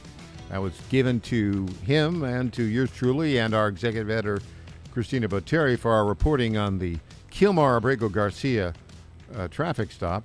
The one, the only, Tom Pappert, our lead political reporter at the Tennessee Star and the Star News Network. Tom, good morning. We'll talk first about, just give us an update on Kilmar, and then you had a terrific story yesterday about Attorney General Jonathan Skrmetti with yet another victory in the Title IX challenges to the Biden-era rules. Let's start off with Kilmar. Where are we with Kilmar? Has he been deported yet? Is he still living the high life in Maryland? What's the deal with Kilmar Abrego Garcia? Well, Michael, I regret to report that Kilmar Abrego Garcia, at least for a little bit longer, is still living the high life in Maryland, or wherever I suppose his attorneys can negotiate him to be allowed to be. We have actually seen the district court judge, the Obama-appointed Paula Zinnes, continue her courtroom's activities. She's continuing to determine whether or not Abrego Garcia should be granted or discovery. He is of course, suing in civil court over his March 2025 deportation. He is also suing over his arrest from July of last year. And so even though the Department of Justice has appealed where the judge has blocked ICE from rearresting and deporting him, she is allowing this case to move forward. So again, I regret to report that not only is he not deported, Michael, they're actually taking new and innovative steps to give him more legal opportunities to be a thorn in the Trump administration's side, even as the administration takes what are hopefully some final steps toward getting him out. And what about in the criminal case here in Nashville, Middle District of Tennessee? Judge Waverly Crenshaw has been contemplating for now. How long is it now that he's been contemplating if this is vindictive prosecution of the sainted illegal alien from El Salvador, according to the left? Well, it's interesting because the court date that he is contemplating this over, there was a hearing date, and I believe that was in March, like the middle of March, and then it was when the transcript is due, then he wants motions 30 days after that. Well, the guys, the Abrego Garcia and the prosecutors, to their credit, got those motions turned in as soon, almost instantaneously, when the transcript was ready. But ever since then now, since I guess the middle of April, this Obama-appointed judge in Tennessee has been waiting and contemplating and reviewing whether or not Abrego Garcia's human smuggling case should be dropped for vindictive prosecution. Yeah. Okay. Just to remind everybody, we broke the story now well over a year ago that he'd been stopped in November 2022 by the Tennessee Highway Patrol. Just, hit the highlights of why they stopped him and what would have happened to any normal American citizen had they been stopped under similar circumstances by the Tennessee Highway Patrol just outside of Cookeville in Putnam County. Well, so according to law enforcement, they observed a vehicle that was, I guess, speeding, allegedly swerving, going in and outside of its lane a little bit. And so Tennessee Highway Patrol did what its job is. It pulled over this vehicle, and inside was Kilmar Abrego Garcia, who had 9 passengers in a vehicle that was not equipped for 9 passengers. The vehicle was owned by a convicted human smuggler who was, I believe, at the time doing time in an American prison. And Abrego Garcia had an invalid driver's license. It was a temporary driver's license assigned only to illegal aliens in the state of Maryland, but it had expired. So he had no right to be on the road, from what we know. He had it was not a good vehicle to be driving, being that it was owned by an illegal alien smuggler. And on top of all that, he had these 9 illegal aliens who had no evidence of who they were. They had no luggage. They had no anything. And his story started falling apart after questioning. But of course, it was 2022, Michael. And when the Tennessee Highway Patrol called the Biden-era FBI to figure out what they wanted to do with this guy, they said to release him. And we have a breaking story. Steve Cohen has announced his retirement. Wow. Yeah, no shock there. So the gate is open in the 9th District for Justin Pearson and London Lamar to duke it out. That's not a surprise. I just got that clip from our executive editor. I don't have the link. Let's go on here and talk a little bit about a legal victory Now, the thing about Kilmar Abrego Garcia, over 2.5 years ago, this traffic stop, any American citizen would have been in jail under similar circumstances. But now over $20 million from big law firms protecting the guy, and they're just going on and on and on and on and on. You wonder sometimes whether or not there's justice in America. Oh, wait, there is. You want to know why? You broke the story. Tennessee Attorney General Jonathan Skrmetti just announced the final victory in a lawsuit challenging Biden-era Title IX rules. Tell us about that. So Title IX, for those who don't remember, we've had like 2 years of sanity now. So I understand if people don't remember how crazy it got just a few years ago. The Biden administration was rewriting Title IX rules to make sure that transgender people could do whatever they wanted in a public school. If they want to play, transgender wants to play on a girls' sports team, they would have been allowed under this. In fact, teachers would have been required to use preferred pronouns nationwide across the entire country. So Tennessee and Attorney General Jonathan Skrmetti were one of a handful of states who stood in the breach and said, no, we are going to sue you to stop this. Their first sort of procedural victory happened in 2024. They got another one last year as the Trump administration came in. Everybody thought this was over. But no, Michael, of course, there were special interest legal groups who appealed their successful decisions. And only yesterday did these legal groups agree to drop their claims in the litigation and again serve this final amazing victory to Attorney General Jonathan Skrmetti. This is better than just getting Trump in office and having him fix this, because now, should some Democrat get in again, they can't do the same thing. Yeah, that's a big win. And I think, Jonathan Skrmetti continues to be the very best Attorney General in the entire United States of America. Oh, it's no close competition. In fact, you see the different coalitions of states that will often be involved in these things, and it's always Tennessee. Tennessee is always there. You look at the one that is responsible for this. It's like Tennessee, Virginia, West Virginia, Kentucky, and a state that I am sadly forgetting. But it's always different ones. Sometimes Kansas is involved. Sometimes Texas is involved. But you will always, 10 out of 10 times, see Jonathan Skrmetti and the state of Tennessee represented. Here's his statement, quote, "This is a legacy win for Tennessee and for women and girls across our nation. The Biden administration tried to bypass Congress, no surprise, and rewrite Title IX through illegal rulemaking to advance a radical gender ideology that could not come close to majority support.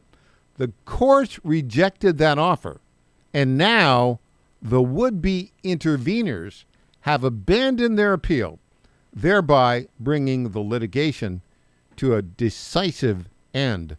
This victory slams the door on those unconstitutional rules and ensures that Title IX continues to protect equal opportunities and privacy rights for women and girls as Congress intended." Yeah, those interveners didn't make it in this case. However, they're still hanging around in our Covenant Killer Manifesto case in state court. Tom, thanks so much for your great reporting. Really appreciate it. Always a pleasure, Michael. All right. When we come back, Tom Zalstowski from Ohio. Back after this.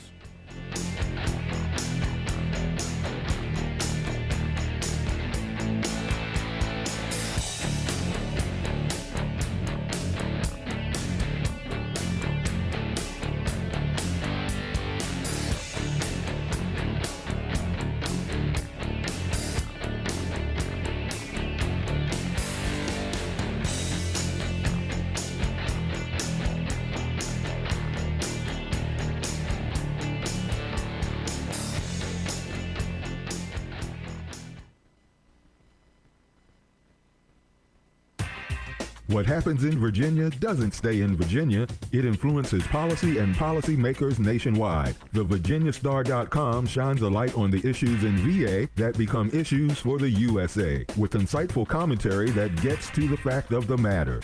The VirginiaStar.com is your source of wisdom and truth, locally, statewide, and nationally. Log on today and every day. The VirginiaStar.com. The VirginiaStar.com. What if those who were once called conspiracy theorists turn out to be right again? A new study by Korean doctors claimed that COVID vaccines raise the risk of 6 cancers, including lung, breast, and prostate. Researchers analyzed health records from more than 8.4 million adults between 2021 and 2023, and their findings were published in Biomarker Research, a respected scientific journal. Critics dismiss it, but the data raises concern that spike protein exposure may be tied to long-term health risks. And Dr. Peter McCullough has been aware of this since 2020, which is why he collaborated with the wellness company to create Ultimate Spike Detox, designed to help your body clear spike proteins, reduce inflammation, and support heart health. With natural ingredients like nattokinase, dandelion root, and bromelain, it is your daily proactive defense from a man-made virus. Don't wait until symptoms strike or something unexpected happens. Experience the only formula approved and used by Dr. McCullough, one of the top doctors who risked it all. Go to twc.health/Godzilla. That's twc.health/Godzilla and use promo code Godzilla to get 10% off plus free shipping. For the first time ever, we're bringing you My Pillow mattresses and mattress toppers for as low as $99.98. Remember, sleep's all about temperature and pressure points. Whatever sleep needs you have, we have the right technology for you. Like our My Pillow mattress topper, our queen size has over 10,000 individual comfort supports to help relieve your pressure points. And how about our 3-inch Hybrid Plus mattress topper? It's infused with copper and silver to help your body get the restorative sleep it needs. And our My Pillow and Case Coil mattresses, I personally helped develop these mattresses to make sure they have everything needed to give us great sleep. Plus, they're made right here in the USA, and they ship right to your front door, absolutely free. Go to mypillow.com or call 800-854-0504 and use promo code Godzilla to get My Pillow mattresses and toppers for as low as $99.98 and free shipping. Hey folks, John Fredericks here, White House correspondent, your national TV and radio talk show host. There is no better time to follow me on social media than right now. We're red hot. At JF Radio Show, at JF Radio Show. Doesn't matter if you're TikTok, Instagram, Facebook, everything is right there. We're on X, we're on Rumble. You name it, we're there. Don't forget Getter too. Just follow me at JF Radio Show. And if you ever miss a show or you want a segment, just go to YouTube, our page, John Fredericks Media. It's all right there. Congratulations to my friend Michael Patrick Leahy on 9 years of journalistic excellence. I'm Lenny McGill, owner and founder of the Glock Store here in Nashville, Tennessee, and a proud sponsor of Michael Patrick Leahy's Tennessee Star Network for over 5 years. When we started, he was on just one local station. Now, he's on 20 stations. His motto, find the truth and report it. And as long as he sticks to that, we'll stick to being a sponsor. And next year, Michael, let's have a party for you right here at the Glock Store. This is State Senator Mark Pouty. Government is limited to what it is supposed to do. One of the things that is critical that we're supposed to be working on is transportation. Here in Middle Tennessee, our roads need more help. As your state senator, we are focused on getting more money reoccurring without a new tax increase for our roads here in Tennessee. This is State Senator Mark Pouty. Paid for by Campaign for Mark Pouty, Christina Hibden, Treasurer. Welcome back to the Michael Patrick Leahy Show. Now, here's Michael Patrick Leahy. And welcome back to the Michael Patrick Leahy Show. We are delighted to be joined on our Zoom newsmaker line right now by a very good friend from the heartland of America in Akron, Ohio, early Tea Party leader, founder and CEO of the We the People Convention, the one, the only, Tom Zalistowski. Tom, thanks for joining us today. Happy Friday, Michael. Thanks for inviting me to join you. Well, midterm fever, I suppose you could say. Everything is looking towards the midterms in November. You had a primary there last week in Ohio at a gubernatorial primary. You said that you thought that the gubernatorial candidate in the Republican Party primary, Vivek Ramaswamy, would win more than 60% of the vote. You were right. How much more did he win? Yeah, he surprised me. It was 83%. The challenger, just didn't see much of a turnout. And that was a good thing because he was not much of a challenger. So Vivek won all 88 counties. And now it's on to the general in November. And it's already started, Michael, as you can imagine. Yeah. Exactly. Now, here is one thing that I think is kind of odd. The Democrat nominee, Amy Acton, is the poster child of the shutdown during COVID. She had served as the director of health for the Rhino governor you have there, Mike DeWine, and she led the shutdown. She's very, very much out there. And she's also supervised a health department that apparently, now she hasn't been there for a couple years, but still, that's a health department that has allowed a huge amount of Medicaid fraud. She's not a very good candidate, and yet the polling suggests it's a very tight race. Why is that, Tom? Well, I don't believe it, Michael, honestly. I mean, I've talked to Vivek and his team. I think their internal polling shows him up by like 7%. But even that to me is shocking because Amy Acton is, I mean, she's OAC stupid. I mean, she's just a mental midget and just, has this, whole problem with the COVID, situation. And so I don't know. I mean, you and I have learned that polling is mostly propaganda, and unless you do it yourself, you can't really count on it. So I'm questioning that, but they're sure going to spend a lot of money trying to, lie about her and make her look like somebody competent. And it's just going to be a long, hard slog for Vivek, who's going to end up spending, $25 million of his own money, as I understand it. And that's going to be, that's quite a commitment by someone, to be governor, to spend $25 million of their own money. I just get the sense that there are a number of younger voters and Democrat voters who are disconnected from reality.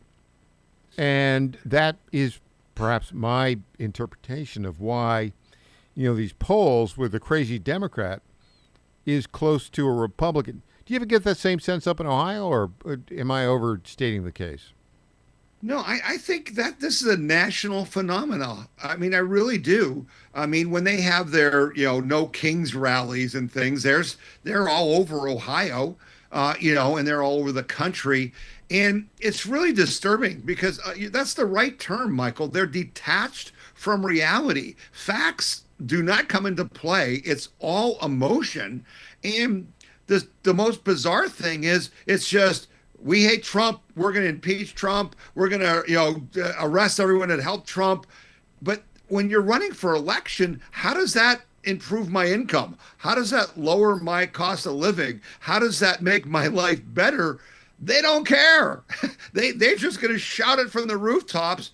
And that helps us, Michael, because while there's this group of people who are indoctrinated and kind of follow this and want to believe it, I do think you can see, and I hope you're seeing in Tennessee, we're seeing Ohio, that a lot of people are just rejecting this. Mm-hmm. They're just saying, you have nothing to offer. What policy of yours is attracted to me? And the answer is none. So I don't get it. It's a suicide pact as best I can tell, but they're not stopping. They're if anything, they're doubling or tripling down, Michael. So let's look at the House races first and get your reaction to what's going on in Ohio. So there's been all this redistricting in a couple of states to the advantage of Republicans. Most recently, Tennessee, as you know, we've redistricted. It gone from a likely 8-1 R versus D to a 9-0.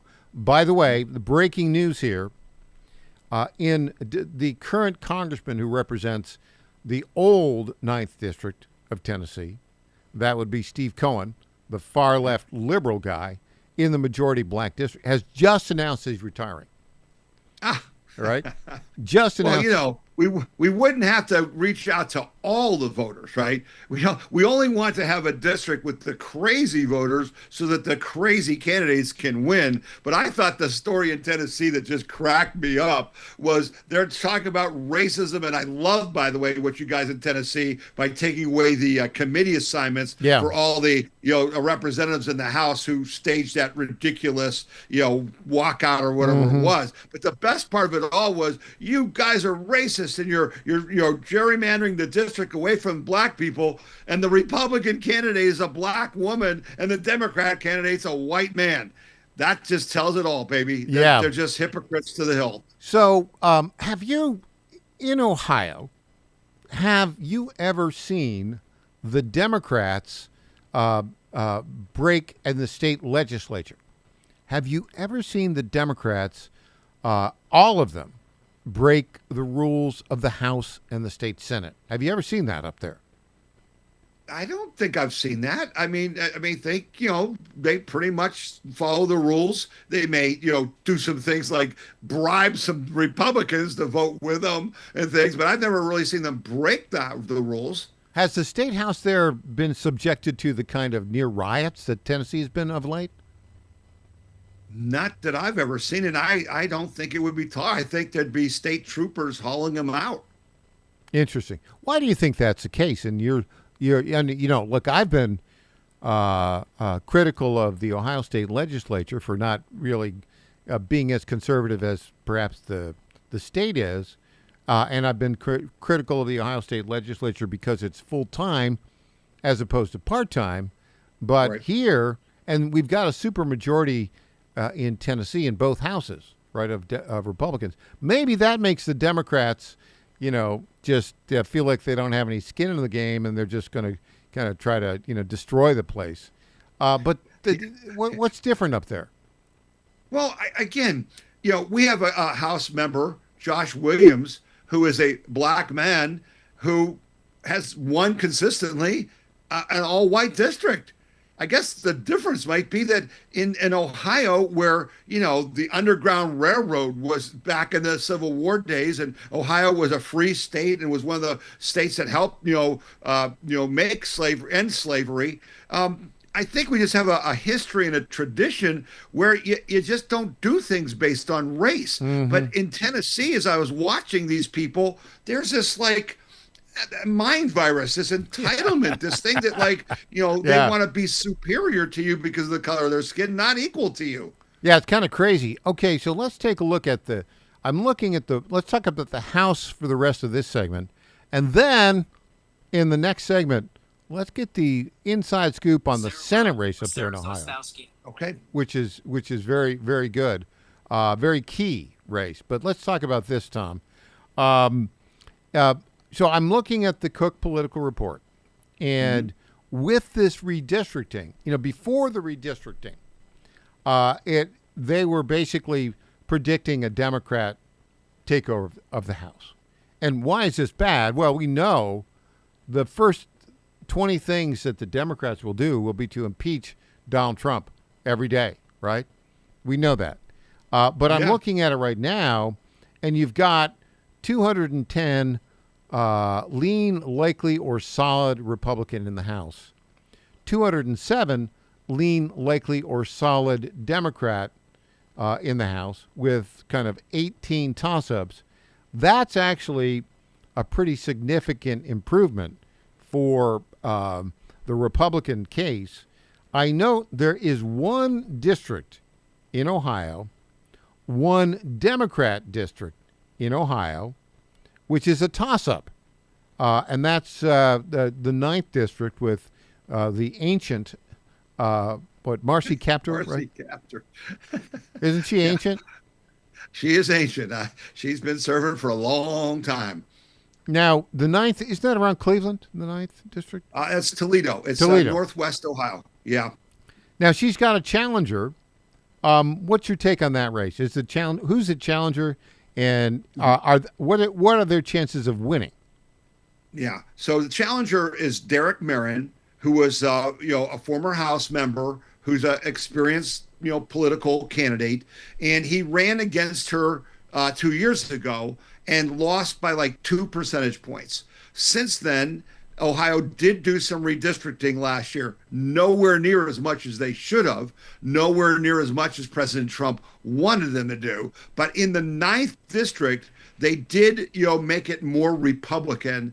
And so I think our odds are very good that Derek Merrin will finally defeat Kaptur, and we're going to be active. The We the People Convention will be active in that race.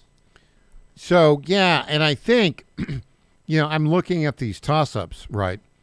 There are actually, of the 18 toss-ups, only 4 of the 18 are Democrat districts, right? In addition to the Ohio 9th, Texas 34th, Washington 3rd, Florida 25th. All the other toss-ups are Republican.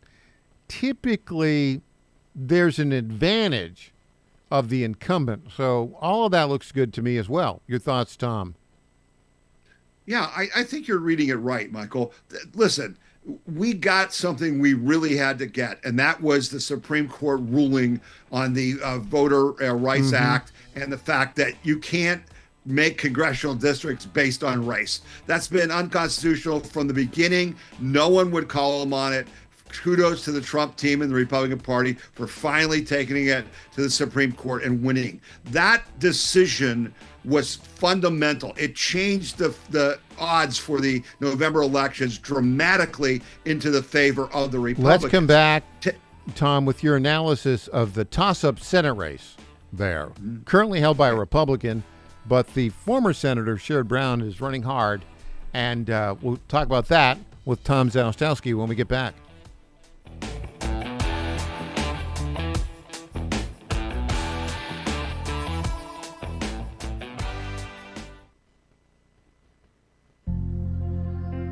Ponder this. Imagine for a moment that you are lying on your deathbed. This is a great exercise to do each day in preparation for your very last day on earth.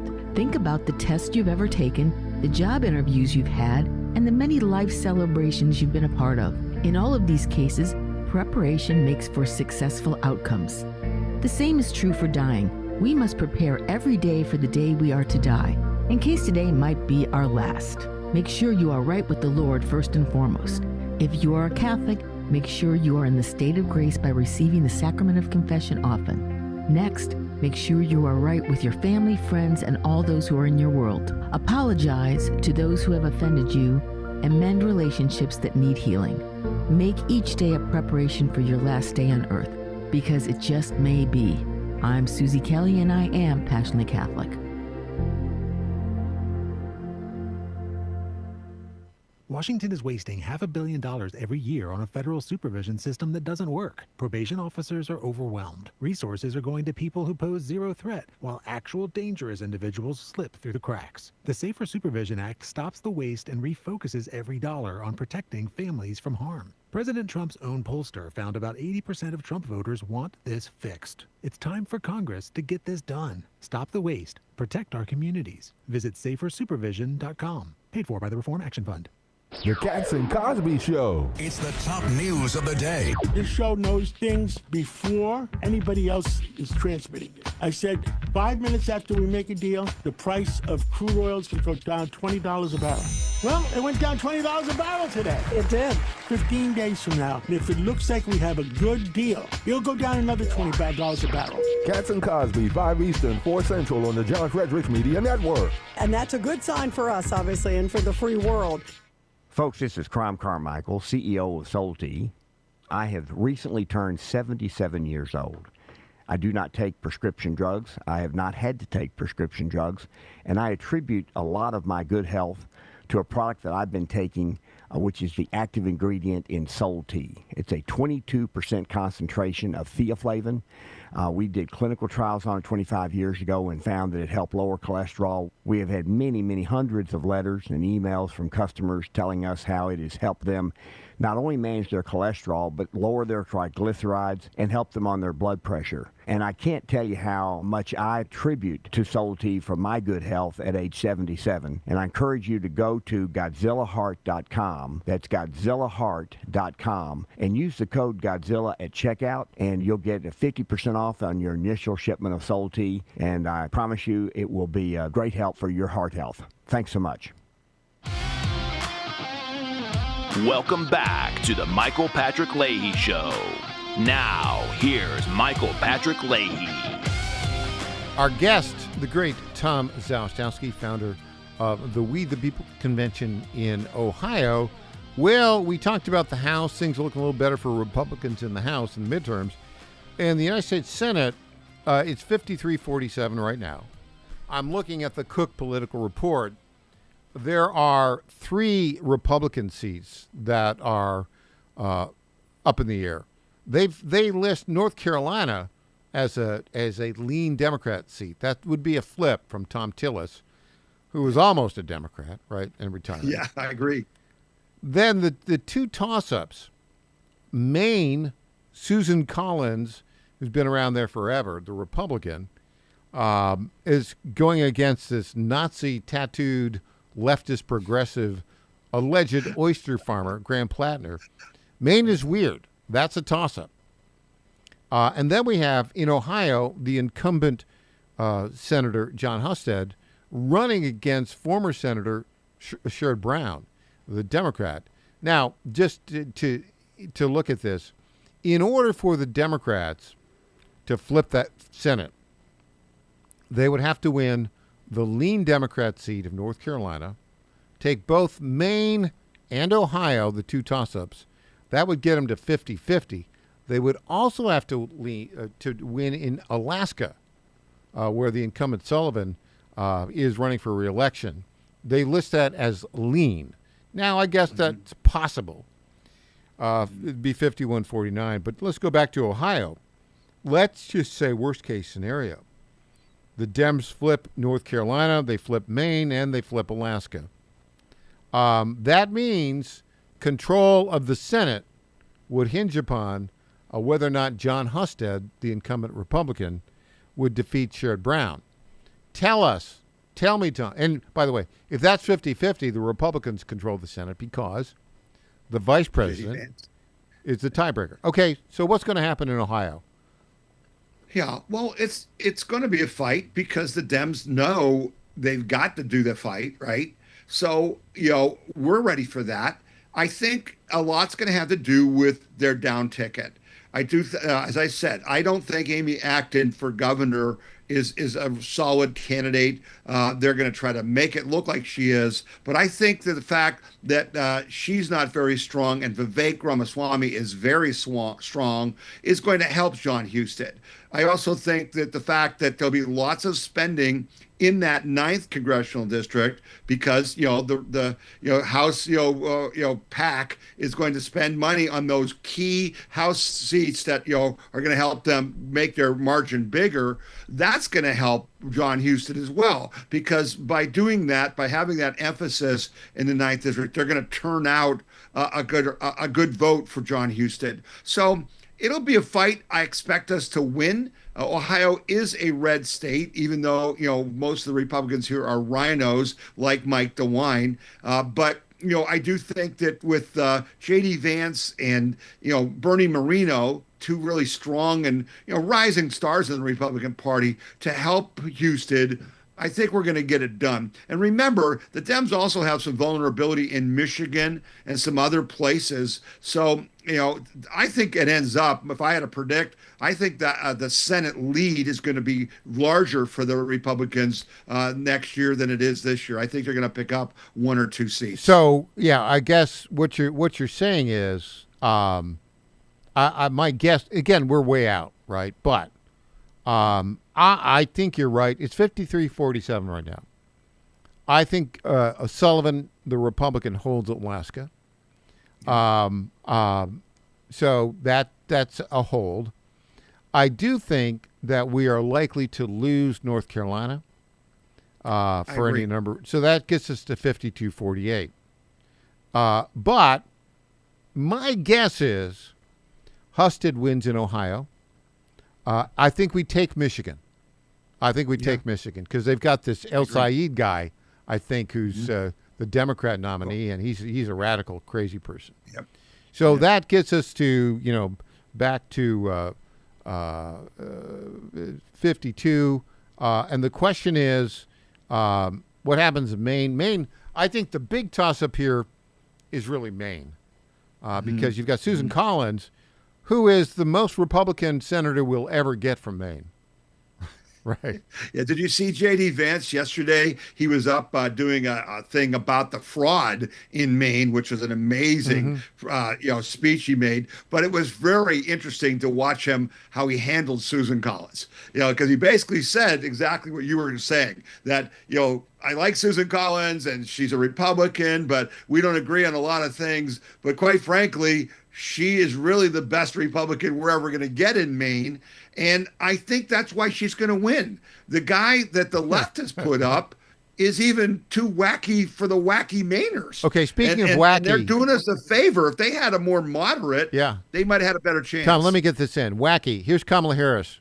No bad ideas. Let's play this clip. Look, this is a moment where there are no bad ideas. A no bad idea brainstorm is what I'd like to call it. And in that no bad ideas brainstorm, we talk about what we need to do and think about doing around the Electoral College. We talk about the idea of Supreme Court reform, which includes expanding the Supreme Court. We invite a conversation about multi-members districts. We talk about, that if we win the Senate, which we should and we will, then the Senate Judiciary Committee should have rules that they put in place. Okay, so it's only bad ideas. Yeah, well, and Trump is making a living on 85-15 issues, and all those things she just mentioned are 85-15 issues where the American people don't want any of what they're selling. So keep on, Kamala. And Mike, did you see? She's still leading the polls as the most likely candidate in 2028 for the Democrats, with 42% of the people support her. How nuts is that? It's pretty nuts. And on that note, Tom, Democrats are nuts. We agree. Again, it's been that way for all 16, 17 years we've known each other. They're getting nuttier. Tom Zalestowski, thanks so much for joining us today. Excellent analysis. All the best to you and all your listeners, and everyone have a great weekend. When we come back, our man in Washington on our newsmaker line, the one, the only Neil McCabe, back after this.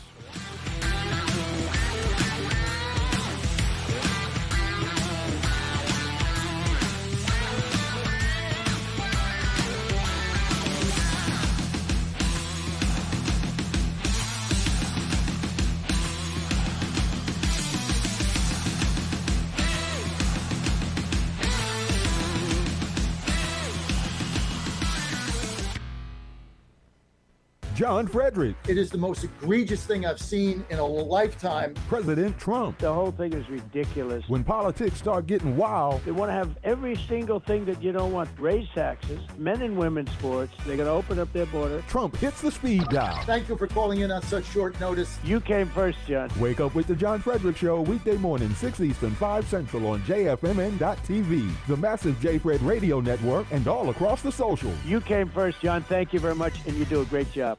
Trump 2.0 is in full effect. How do you keep up with all the action? I'll tell you. TrumpNationNews.com is your inside.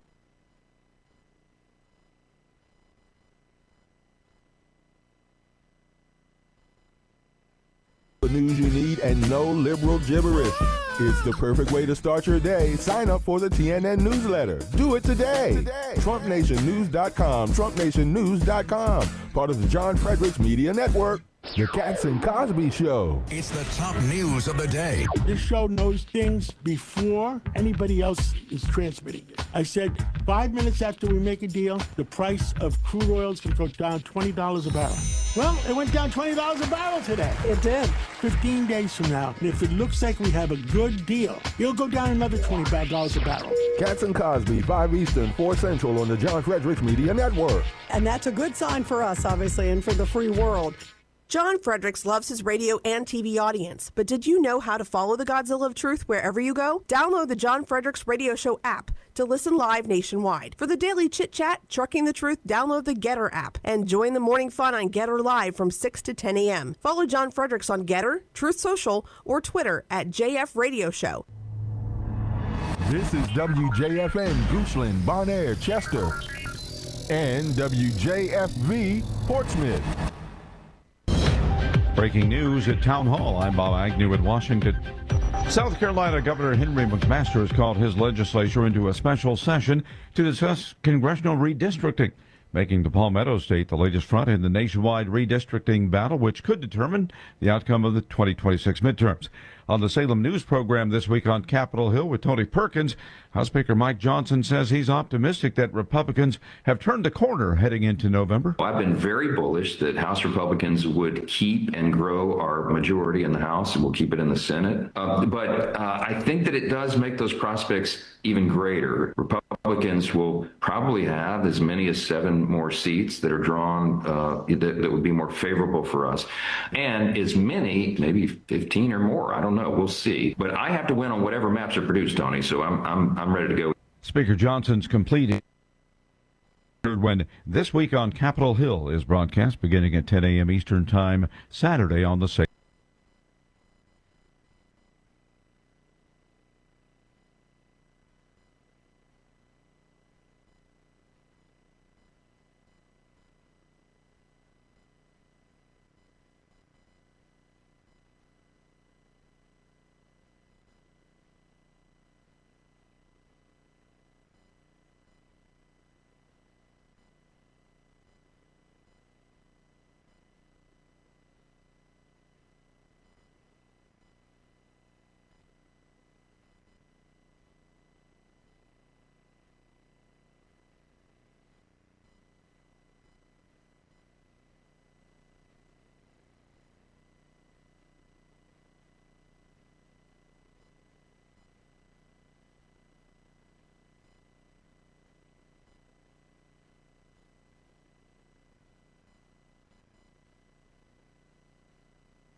To block a vote on new congressional voting maps pushed by President Trump had vacated their office, the all-Republican court, dealing a blow to Governor Greg Abbott and state Republicans in their efforts to severely punish the more than 50 lawmakers.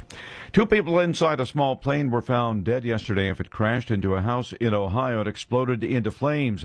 Akron Fire Department District Chief Sergey Lash. We got wind of a possible plane crash, definitely smoke, fire, flames, and explosion. Our fire crews came out and they put the fire out as a house fire. And there were no immediate reports of injuries inside of that structure, although that house and another nearby did have to be evacuated. The Federal Aviation Administration said in an email that the plane was a Piper PA-28. More on these stories. It's the Michael Patrick Leahy Show, broadcasting live from downtown Nashville. Now, here's Michael Patrick Leahy. And welcome back to the Michael Patrick Leahy Show. We are joined on our Zoom line right now, our Newsmaker line rather, by the great Neil W. McCabe, our man in Washington, who covers the White House for Real America's Voice. Neil, a busy week for President Donald Trump. Yeah, it was really, he was all over the place. And, of course, the summit, it's hard to believe that the summit was only like 36 hours, but he's on his way now home to, he'll be landing on Alaska. If he hasn't landed already, he'll be landing in the next hour or so. He should be back in D.C. in time for dinner. Back in the USA, right? I think that's great. I'm glad. I was a little concerned about the security issues over there. But what was your take on how this all worked out, Neil? The security issues? You mean the fact that before any of the reporters or anybody was allowed back on the planes back to the U.S., they had to throw away every single token, pin, souvenir. Yeah. Everything that came from China, they had to throw in the trash. Well, of course, because the Chinese are going to spy on them, right? Exactly. But the summit is over. My expectations for the summit were relatively low. I didn't really see, I really didn't see any big wins or losses. I think a lot of the agreements didn't really need the president's attention. Right. I thought the success of the summit was having the summit. Yes, exactly. That was my take as well. And the other success was, tell me if you see it the same way I do. So this was Donald Trump being greeted with great pageantry to signify the respect that the Chinese people have for the president, for Trump, and for the U.S. Right. But what it did to me is it elevated Xi, the dictator head of the Chinese Communist Party in China, to the same kind of big dog level in the world as Donald Trump. And now Xi's going to come here in September. That, I think, was the major accomplishment of this. The two had a dialogue. There wasn't really a significant amount changed, but it didn't. Nothing was hurt by this, which by definition means it was a win. Your thoughts? It used to be that Chinese leaders or any leader was eager to have a summit with us and our president. Mm-hmm. And now it seems like the other way around. I think that President Trump could have left with some huge victories, not the least of which would have been, bringing home Jimmy Lai or that, or the pastor Ming Gri, who was arrested for running an underground Zion church. And so, I know the president loves to bring home hostages, and that would have been really something. When they asked him about Jimmy Lee, Trump said, well, I brought it up, and Xi said it was tough, and he couldn't really pull it off, and so I understand. The foreign minister was asked about Jimmy Lai. I'm sorry, I keep saying Jimmy Lee. It's Jimmy Lai, who's the publisher of the Hong Kong media company called Apple. Mm-hmm. And the foreign minister was asked about it. And the Chinese foreign minister said, hey, we've told the United States numerous times that there is no way we're releasing that guy because he was the mastermind behind the Hong Kong uprising. Mm-hmm. And so, I don't know how you go from there. Now, you got deals on soybeans and you have deals on wheat, and they're going to allow Americans to sell beef in China, which is going to be very helpful for the ranchers. He's going to buy some Boeings. Those Boeings they'll be built in the United States in Washington State, but then flown to China, where all of the sort of the interiors and the seats and everything else will be done. So, those are going to be Chinese jobs too, but there's some Boeing jobs there. Trump left with a framework on the Iranian situation where the Chinese affirmed they're against the Iranians having the nukes. They affirmed that they want the Strait of Hormuz open, and they pledged to not supply the Iranian regime, which there's a lot of evidence that they were.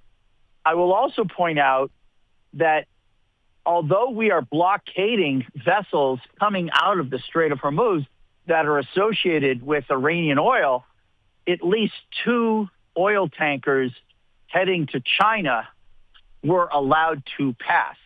And I don't know how, and I'm speaking as someone who did drug patrols with the Coast Guard for 3 years at sea. Yeah. It's not like these oil tankers and container ships, right? They're going like 2 or 3 knots. And they're big. Okay, let me just say 2 or 3 knots. Lost. That's like equivalent to like 2 or 3 miles an hour, right? That's slow boat. Right, you're just walking. Yeah. It's basically you're just walking. Yeah. And these things are wicked slow. And so they're wicked slow and they're wicked big. So the idea that these things are sneaking through a strait that's 21 miles across, because, our cutter, we had a small Coast Guard cutter, Cutter Campbell, a crew of 100, 270 feet, but we had a helicopter.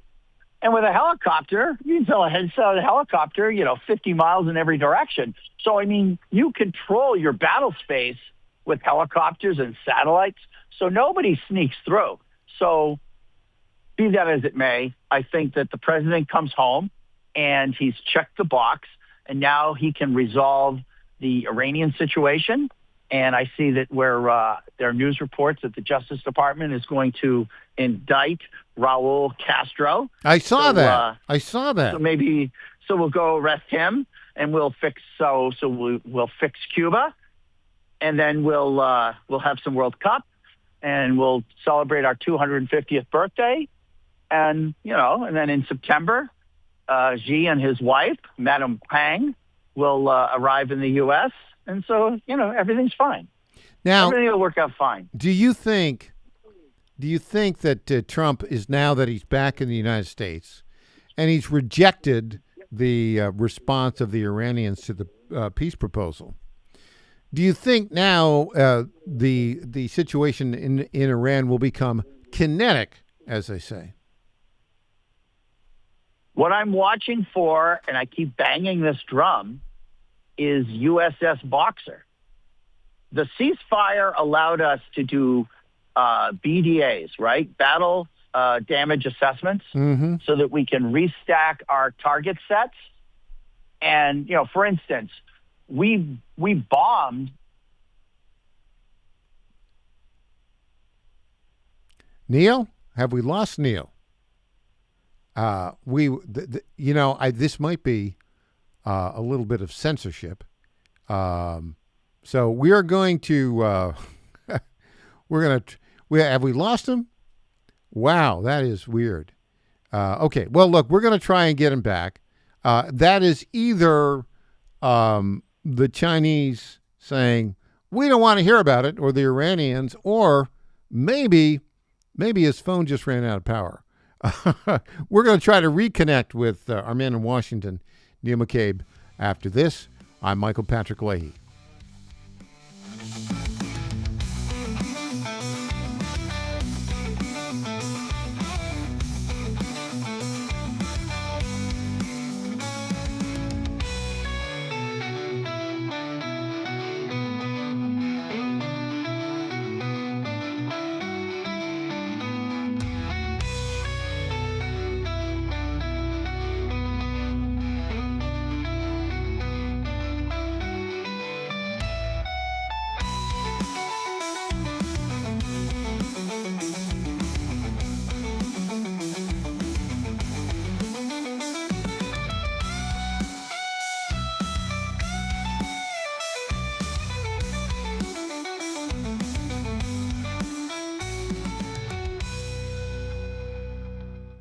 Hi folks, John Fredericks here for Freedom Alliance. Veterans are still struggling with the wounds of war. They came home with injuries that changed them forever. The flag-burning troublemakers in our streets remind me how fortunate we are to have patriots who served and fought, sacrificed, and never complained. We need to support them through organizations like the Freedom Alliance. It's Military Appreciation Month and time to support those who serve. Freedom Alliance is caring for combat veterans and military families. Combat veterans fought in the worst, most dangerous places on earth. Freedom Alliance takes them to nature's most relaxing locations so they can heal. Freedom Alliance gives injured troops mortgage-free homes, new cars, and all-terrain wheelchairs. For wounded vets, there's nothing like the stability of your own home, the reinsurance of a reliable vehicle, or the independence of a wheelchair that navigates snow, ice, beach, pasture, or most any terrain. Let's fight for those who fought for us. Go to freedomalliance.org/Godzilla and make a monthly gift that will improve the life of a military hero. That's freedomalliance.org/Godzilla. Make a contribution today. If you're like me, most moms find it difficult to prioritize self-care. Hi, it's Colleen, Program Director at the John Fredericks Media Network. With the demands of programming 13 radio stations, it's easy to forget about the things I should do for myself daily. And that's why I started with our company's Women's Challenge with Native Path Collagen Peptides. It's affordable and convenient care in just 1 scoop a day. There are so many incredible health benefits like bone and joint support, metabolism booster, and hair, skin, and nail improvement.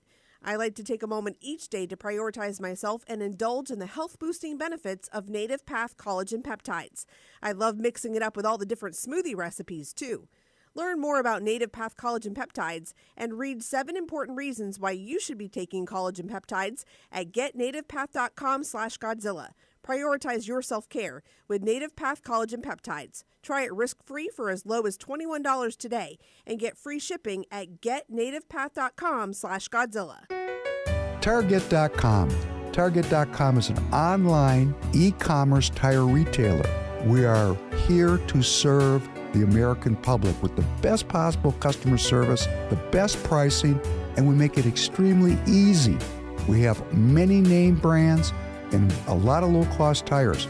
The price is right, and it's easy. You go online to Target.com, Tireget.com, Target.com. You go there, you put your zip code in, all the inventory displays right in front of you.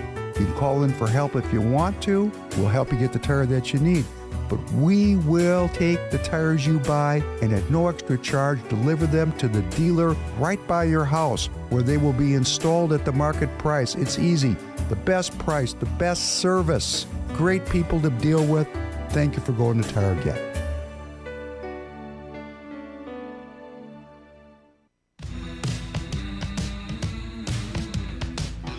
Welcome back to the Michael Patrick Leahy Show. Now, here's Michael Patrick Leahy. And welcome back to the Michael Patrick Leahy Show. We have on our newsmaker line our man in Washington, the Real America's Voice correspondent who covers the White House, Neil W. McCabe. Neil, so what's going to happen in Iran? So the thing you have to look for is USS Boxer. And I think I've mentioned Boxer before. It's a 3-ship amphibious readiness group. It's the Boxer, which is the lead aircraft carrier. It's the Comstock and Portland. And they have 2,000 Marines. And this is a package that is designed to take the beach. Mm-hmm. And so when they arrive in theater, and they may be in theater already, I checked this morning. According to, sort of open source, it's still in the 7th Fleet, which is the Indo-Pacific Command. But as soon as they chop into 5th Fleet, which is Central Command, then they're part of the Iran theater. And then that's how you take out the mosquito boats and the drones. Because, these drones and mosquito boats, sure, they're frustrating, but they can't go far from base. Like, they're not flying 200 miles. They're not sailing 200 miles. They're basically being launched from a naval base called Janks, which is I don't know if I'm pronouncing that. It's JASK, and then these smaller islands. The ceasefire also allowed us to switch out USS Ford for USS George H.W. Bush. So we have a fresh aircraft carrier out there.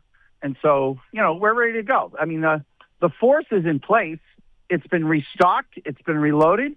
And we just restacked the target set. So if, let's say, the USS Boxer does arrive in the theater, what happens next? You take now there are 2 islands you could take. I think, Parg Island is where the pipelines take the oil to be loaded onto the tankers that will take them, out to the customers.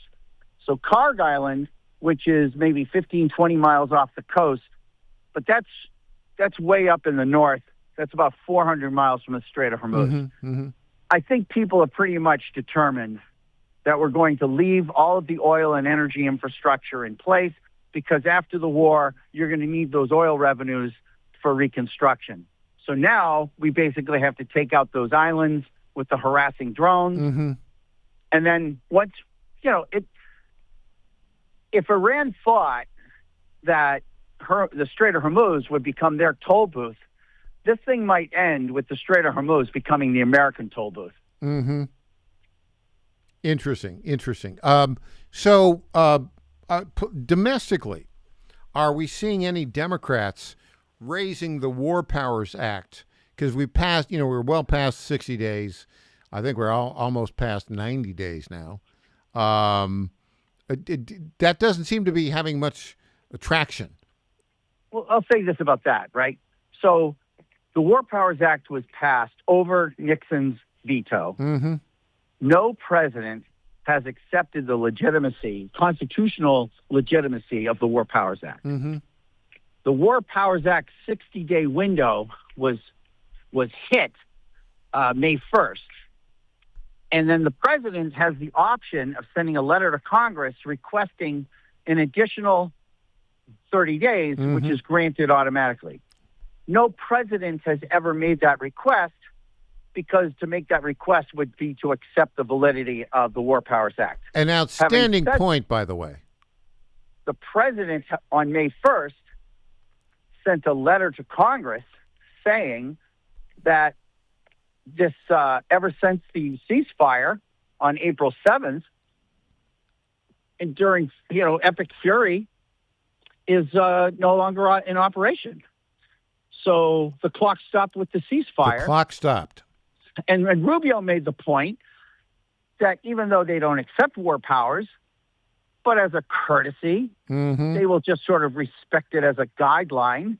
And so, we'll tell you what's going on. We have to tell you what's going on anyway. Mm-hmm. And so it doesn't mean, And so Rubio said the purpose of Epic Fury was to dismantle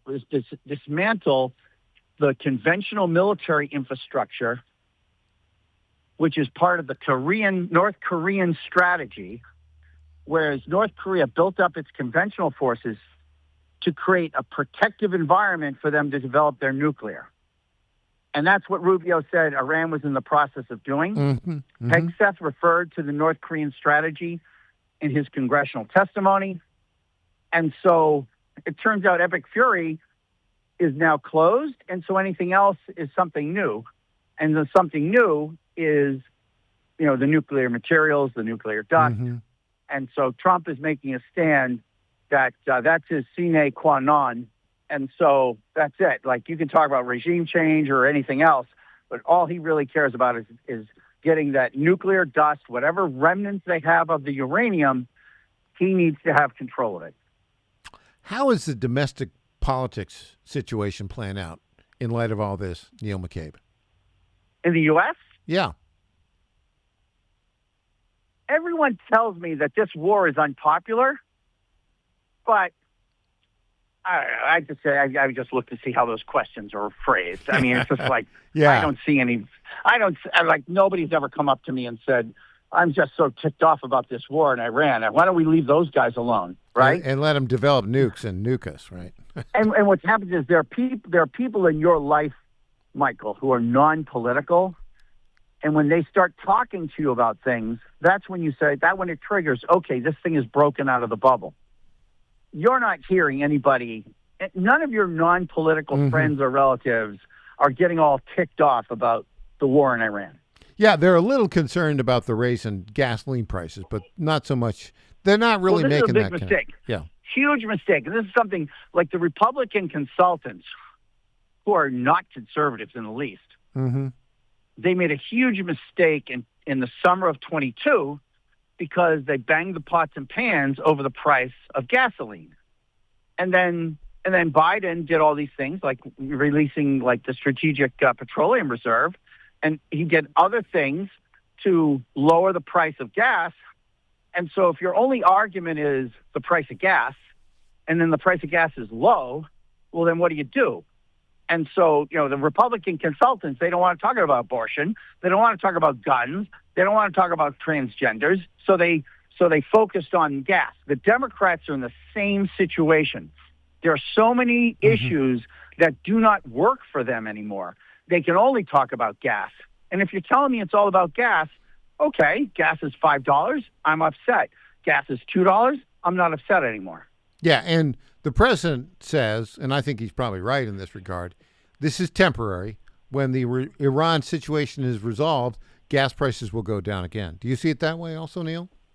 The commodity markets, the stock markets, all of the smart money just sees this Iranian thing as transigent. Mm-hmm. It will be resolved. And, it's expensive, right? The replacement costs for munitions and equipment is what, $30 billion? Yeah, that's a lot of money, or at least it used to be. But we're not seeing body bags. Mm-hmm, mm-hmm. So, yeah, good point. So politically, remember in 52, Dwight Eisenhower was cutting radio and TV ads about all the body bags coming home from Korea. Mm-hmm. So they don't have that this time. We don't have that now. What? Okay, right now, which hand would you rather be dealt? Would you rather be dealt the hand that the Republicans have or the hand that the Democrats have with regards to the midterm elections? I think the opportunity is there for the Republicans to pick up 3 or 4 seats in the Senate and pick up seats in the House. The problem is that the party is divided so that you have, an establishment, you have staffers, you have consultants who are at least, rhinos or never Trumpers or Washington First Republicans who don't want to, they don't want to help MAGA and they don't want to help Trump.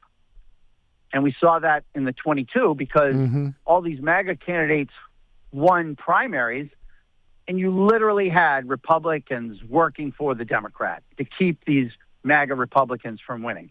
And so we'll see how it plays out. But I think the Republican Party is more MAGA than it's ever been. Mm-hmm. Whereas 16 was a compromise between sort of like the Nixon-Reagan holdouts. They got Pence as the VP, and they got a bunch of cabinet offices and everything else. So it was like first term was a coalition government, and all the Nixon-Reagan holdouts, they ended up just knifing Trump at every turn, even working with the people trying to impeach him.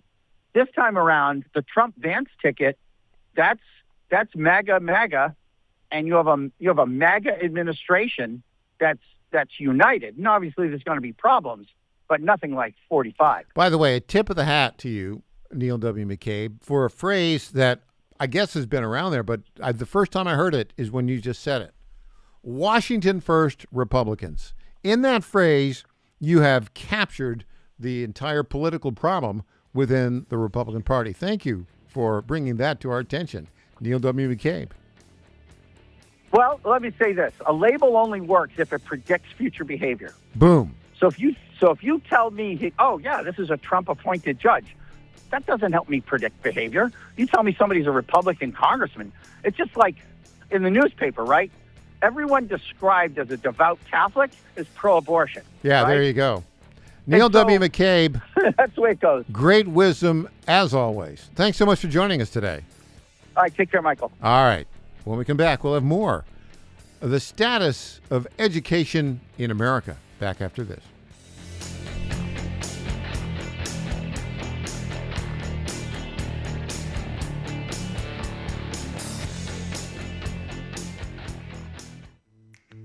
Let's get real for a minute. Today's customers aren't just searching on Google anymore. And if your business isn't keeping up with new technology, you are getting left behind. EJ Host here, founder of the Digital Footprint Management Agency and official guest host of The Michael Patrick Leahy Show. Customers are asking AI, they're scrolling social, they're checking maps. Does your business show up everywhere your customers are searching? Go to getfoundeverywhere.com and get your business to show up across AI search tools, social platforms, maps, and more. Need smarter ads that actually convert? We've got it. Need a modern website built to rank and perform? Done. Want to show up in AI-driven search results that your competitors don't even understand yet? We've got you covered, and the solutions are more affordable than ever. See how easy it is to grow your business and get more customers. Go to getfoundeverywhere.com. This is State Senator Mark Pody. Government is limited to what it is supposed to do. One of the things that is critical that we're supposed to be working on is transportation. Here in Middle Tennessee, our roads need more help. As your state senator, we are focused on getting more money reoccurring without a new tax increase for our roads here in Tennessee. This is State Senator Mark Pody. Paid for by Campaign for Mark Pody, Christina Hibden, Treasurer. I'm Lenny McGill, founder and CEO of Glockstore.com. For over 30 years, I've supported the Second Amendment rights of free men and women to protect themselves and their families with firearms. We offer the very best in both selection and prices on Glock handguns, custom Glocks, Glock magazines, and high-performance shooting accessories at Glockstore.com. We also have the finest retail showroom and our Shoot 270 shoot rooms right here in Nashville, Tennessee. Come visit us at Glockstore.com, and you'll be glad you did. This is Michael Patrick Leahy. I want to say a few words about our friends at DT McCall's. This is the place to go if you want appliances, furniture, lawn equipment, or gun safes. They have 5 locations in Middle Tennessee, Franklin, Carthage, Lebanon, Cookeville, and Lafayette, and have been a family-owned business for more than 100 years. We bought our refrigerator and dishwasher from DT McCall's, and these appliances have been great. And the delivery and installation service was just fantastic. By the way, free delivery and haul away of your old appliance or furniture within 125 miles of Carthage. And DT McCall's is one of the top 10 dealers of Cub Cadet lawnmowers in the country. And don't forget, you can get your Liberty gun safes there. That's DT McCall's on the web at dtmccalls.com. Welcome back to the Michael Patrick Leahy Show. Now, here's Michael Patrick Leahy. And welcome back to the Michael Patrick Leahy Show. Well, I want to talk a little bit about education and the decline in reading, writing, and math for K-5 students, K-12 students really, all across the United States, and what should be done about it. So yesterday, the National Report Card was released, and the headlines are not good. National Report Card shows continued decline in American test scores. That's not a surprise. And the states, state by state, not doing well. None really improving significantly. There are any number of explanations about it. I'll tell you who is concerned about it. Is Steve Hilton. Steve Hilton is running for the governor of California in the primary. I think it's going to be June 2nd. Here's what he had to say about the problem of education here in the United States of America. We need to make it easier for working class Californians to get into the UC system as we used to. The costs are so high. The structure of the courses, all of this needs to change. I don't believe in artificial caps and regulation. That's the kind of policy that has got us into this mess. And I have to say, listening to my Democrat friends here talking about education, it's as if they haven't been in charge for the last 16 years. They are the policies that they support that have got us to a position where less than half the kids in our schools can read at grade level. For math, it's 35%. We need new management in this state if we're going to turn things around. We can't have more of the same. We need to make sure we use phonics to teach kids to read. Make sure that they can read by 3rd grade. And like Mississippi does, not go to 4th grade if that doesn't happen. We need to hold teachers accountable, but also to make sure that we reform the pensions. Because right now, 10.25% of every teacher's salary is going towards their pension. We need that to change as well.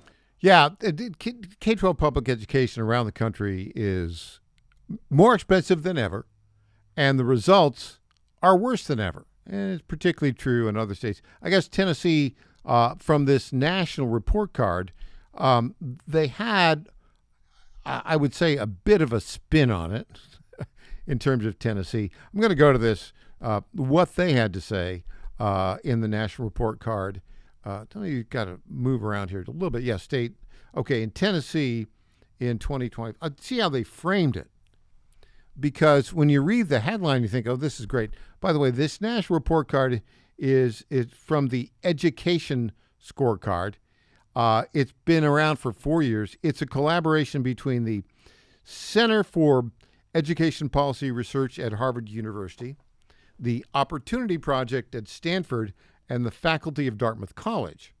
Okay, so here's the headline for Tennessee. Tennessee ranks second in math and 4th in reading recovery among states, among the top performers in the nation. That headline sounds good, but what's really behind it? Let me read the rest of this.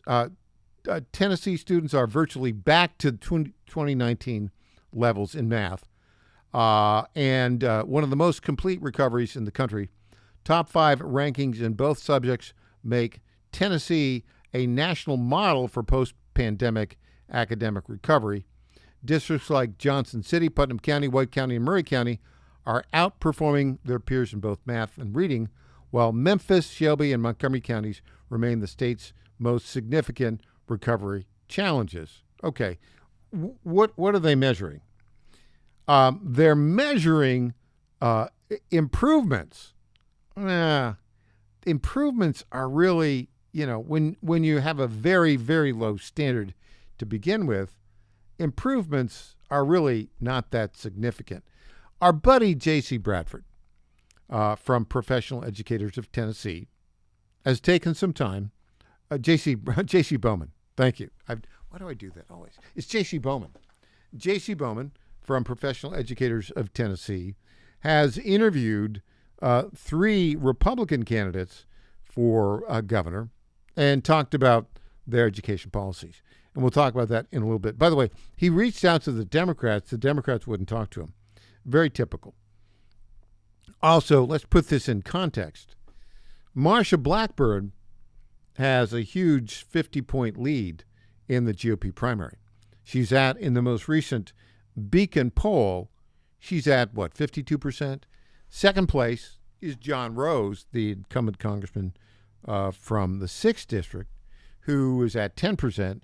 And then in third place, Monty Fritz, who is the state representative from East Tennessee. And J.C. Bowman did a really good job in interviewing all these folks. I want to just hit the highlights.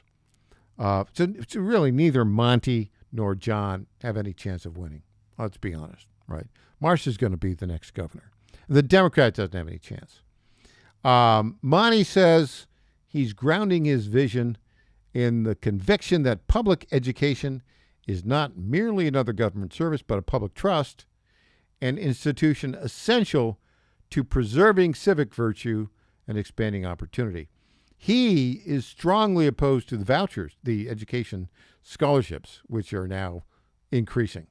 His concern is that such policies could weaken already strained public schools, rural public schools. That's a non-starter.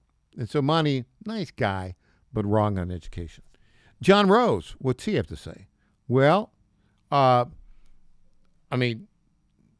is kind of the problem with John, right? Here are the 4 key takeaways from the interviews with John Rose. Recognizing the state's educational gains over the past 20 years while building on that momentum. There's not a lot of momentum here, folks. Scores are not really increasing. And in fact, some of the county's districts are going down and down and down. He also wants to recruit and retain high-quality teachers through better compensation. All right, strengthening local control, ensuring communities retain meaningful authority over their schools. Now, okay, what does that mean, local control? And who's going to be the local control? Is it the school board? Or is it somebody other than the school board? As in, is it the teachers union? Is it the Tennessee School Boards Association? Is it the superintendents? It's really the latter. We've seen so many times where the new school board members are elected and they can't do anything because there's an existing system that kind of crushes them. Now, Marsha Blackburn's plan on education is really much more in line, with something that will significantly change. What's she going to do? She wants to have personalized learning models that acknowledge students learn differently. That's important. She wants greater parent and teacher freedom paired with accountability. Yeah, this is a problem. The teachers, we have some teachers listening to us. I think you can be an outstanding educator, but you're stuck in a system right now here that kind of you're testing all the time, and you got to do this and got to do that, and it's a hard time to actually really focus on education. She also wants more collaboration between parents, educators, and lawmakers, and this is key: expanded vocational and technical education opportunities. Okay, that's all good. Where do we really need to go? Well, we have set up our own little 501c3 that I would tell you I think has the right answer here. And let me just kind of go down through. If you want to find out what we are supporting at this 501c4, it's an advocacy group. We support some key factors: transforming K-12 education across Tennessee, and here are the elements of what we want in the state of Tennessee. Number one, we actually support dramatically expanding the Education Freedom Scholarships from where it is today. It was 20,000 last year. It's going to be 35,000 this coming year. We think it should be 200,000 by 2031. That's really, a significant increase. Now, why do we want that? Here's the thing. Most people will continue to send their kids to public school for practical reasons, for financial reasons, etc. But public schools are ossified in the way they teach, and they are not responding to competition. And if we have 950,000 kids right now that are in K-12 public schools in the state of Tennessee, I think there's 50,000 homeschooled and 50,000 private schools. You got to increase that competition. And that's what these Education Freedom Scholarships will be. It will force the K-12 public schools to be more focused on results. And results are not happening. Now, the second thing that we advocate is streamlining the charter school approval process to get rid of bureaucratic obstacles that keep families from accessing high-quality educational alternatives. Let me give you an example. So the way this works is you want to do a public charter school, right? And you get the money based upon the number of kids that come in there. If you want to start one, and there are a number of public charter schools that are doing well and improving performance, but you got to go to the local school board and get approval. And guess what? They don't want the competition. So, case in point, here in Metro Nashville Public Schools, they've got 9 members of the board. They're all a bunch of left-wing lunatics. And we've got Dr. Battle, who runs the school system, who's also a left-wing lunatic. And they denied some really good charter applications, including the Music City Academy. Our buddy Kevin Dyson, the former Titan, who wanted to do that, he got denied. They didn't like him.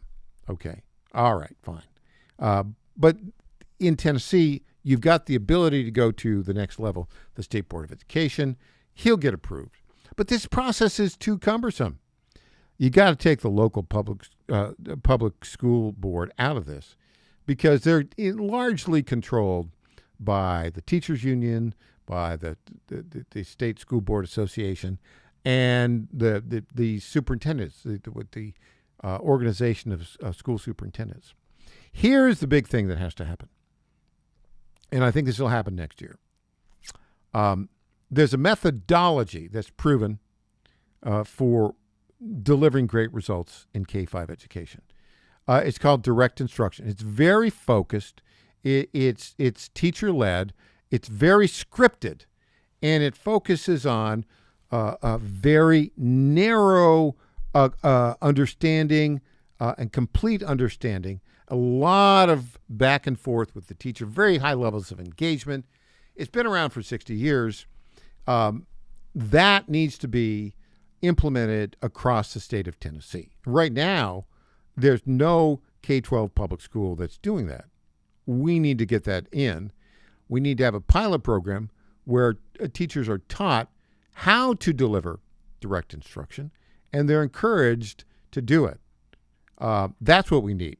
And if I'm just telling you, if we put direct instruction in as a methodology for K-5 education here in the state of Tennessee, within 5 years, the state of Tennessee will be number one in the country. When we come back, time for News Potpourri. I'm Michael Patrick Leahy.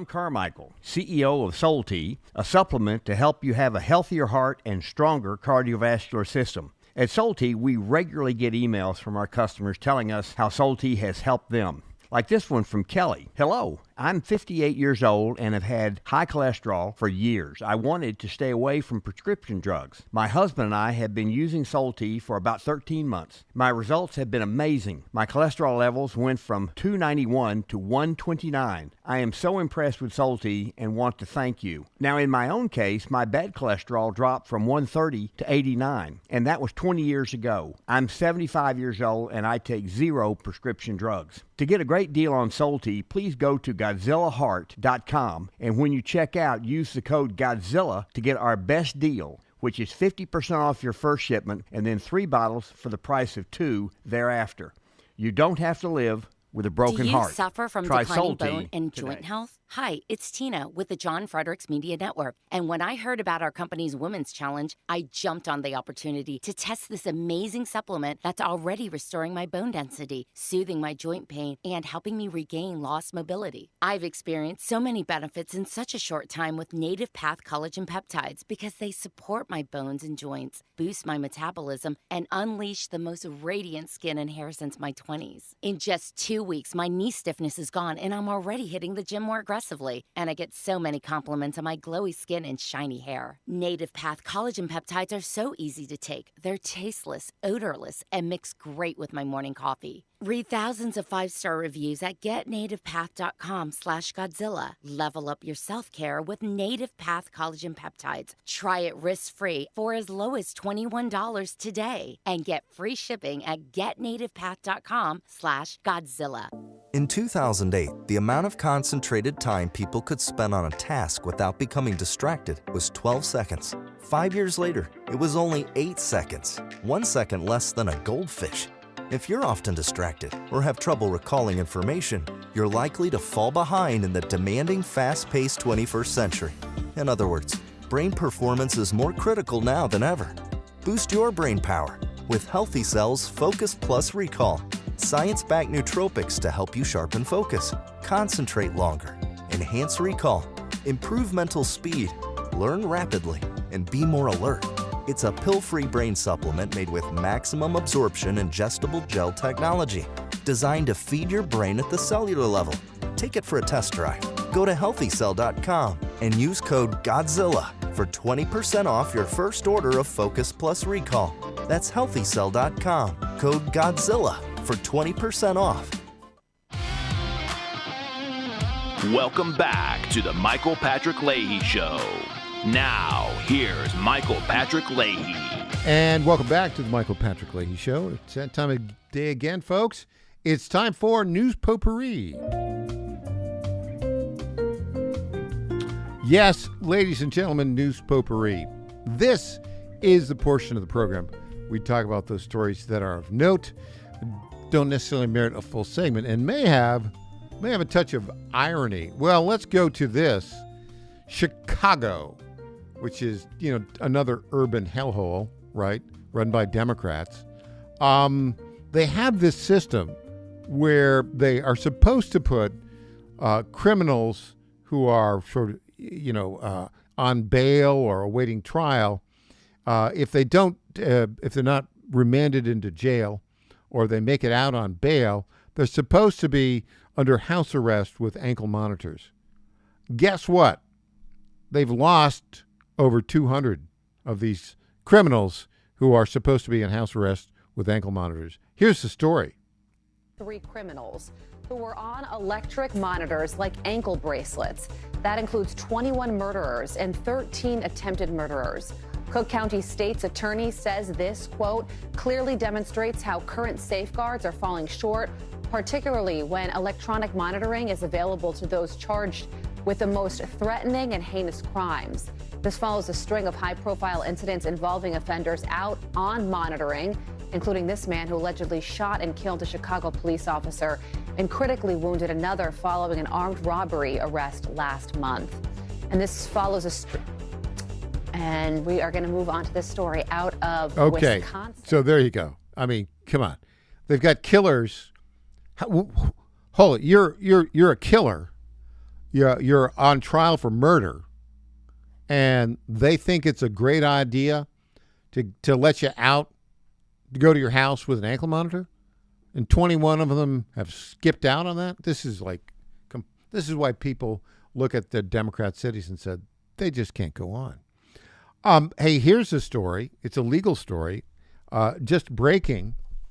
Remember that defamation case that the security guy for Charlie Kirk, Brian Harpole, filed against 2 defendants, Candace Owens and this guy, Mitchell Snow, because they made claims about him being at, a fort in Arizona the day before the assassination of Charlie Kirk. He went there. It's a kind of crazy case. So the way it works in any lawsuit is you get once somebody files, a plaintiff files a complaint, that complaint, along with a summons to respond, is delivered to the defendant. Now, apparently, Candace Owens accepted service, but this Mitchell Snow character apparently is dodging service, and so attorneys for the plaintiff, Brian Harpole, yesterday asked a federal magistrate judge in Tennessee to authorize U.S. Marshals to serve Mitchell Snow. I think he lives somewhere out west. I forget where this guy lives.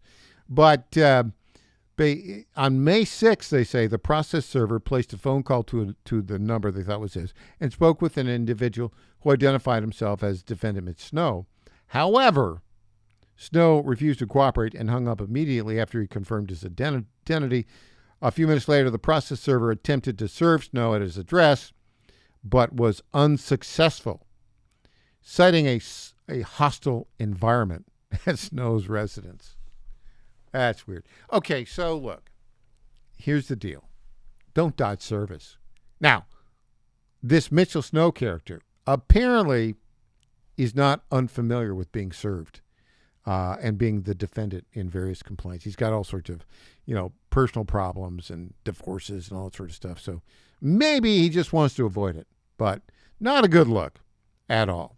He'll end up being served, and so the lawsuit will proceed. What else?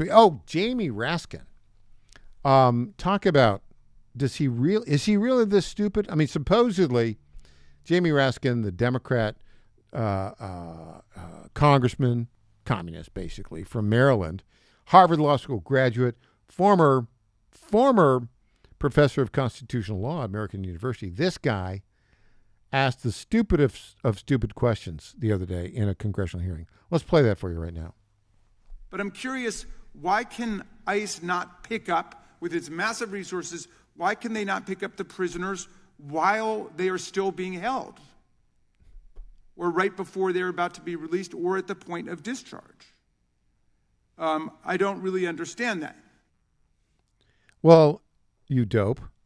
It's because sanctuary cities don't tell ICE that they've got an illegal, and they will not allow ICE to come in and pick them up when they're released. Hello? Is he really that stupid? Apparently he is. We've got an interesting story, a new development. Fidel Freddie Antoinette, that would be the mayor of Nashville, Freddie O'Connell, in his previous life.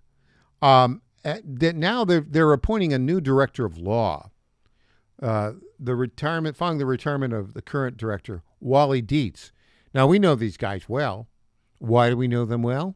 Because they're on the other end of the Covenant Killer Manifesto lawsuit here in Nashville. We sued them.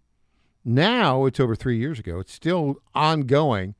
I think the Tennessee State Supreme Court is going to turn the request down. So Wally Dietz has retired. And guess who the new director of law is for Metro Nashville? Tyler Yarborough. You recognize that last name? Yeah. Her husband is the Democrat state senator from Nashville, Jeff Yarborough, and he's one of the Democrats that was involved in all this craziness in the General Assembly session. So there you go. Tyler Yarborough is now the new director of law for Metro Nashville. It's not going to get better, folks. It's going to get worse. That's it for today. We'll be back on Monday, same time, same place. I'm Michael Patrick Leahy. The website, TennesseeStar.com. Thanks for joining us.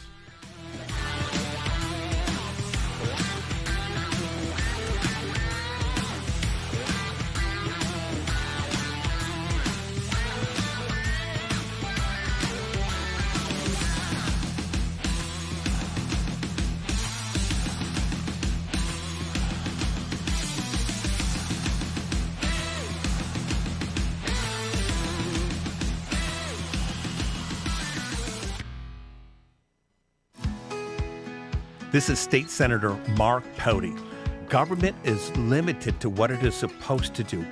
One of the things that is critical that we're supposed to be working on is transportation. Here in Middle Tennessee, our roads need more help. As your state senator, we are focused on getting more money reoccurring without a new tax increase for our roads here in Tennessee. This is State Senator Mark Pody. Paid for by Campaign for Mark Pody, Christina Hibden, Treasurer. Hey there, it's Lenny McGill, founder and CEO of GlockStore.com. For over 30 years, I've supported our Second Amendment rights with GlockStore.com, the world's #1 source for Glock handguns, parts, and accessories. I also support accurate, unbiased journalism like the Michael Patrick Leahy Show. His team broke the Kilmar Abrego Garcia traffic stop and was the first to obtain that video. Independent journalism at its finest. Visit us at GlockStore.com. Listen to Michael Patrick Leahy and make America great again. FlatFeeNashville.com is a full-service real estate brokerage that charges homeowners a upfront flat fee of $999 to completely list market and sell your home. We are all about saving consumers money, saving that equity. Nobody should hire an agent and feel like when that agent walks in the door, that agent is more concerned about the down payment on their next Mercedes purchase versus saving the equity that those homeowners have worked hard for. I've spent my entire career in ensuring that the equity that people save and they put into their monthly mortgage every single month, as much of that as we possibly can goes back to them when they go to list and sell that home. The idea is to give homeowners the ability to really create generational wealth. Flatfeenashville.com, flatfeenashville.com.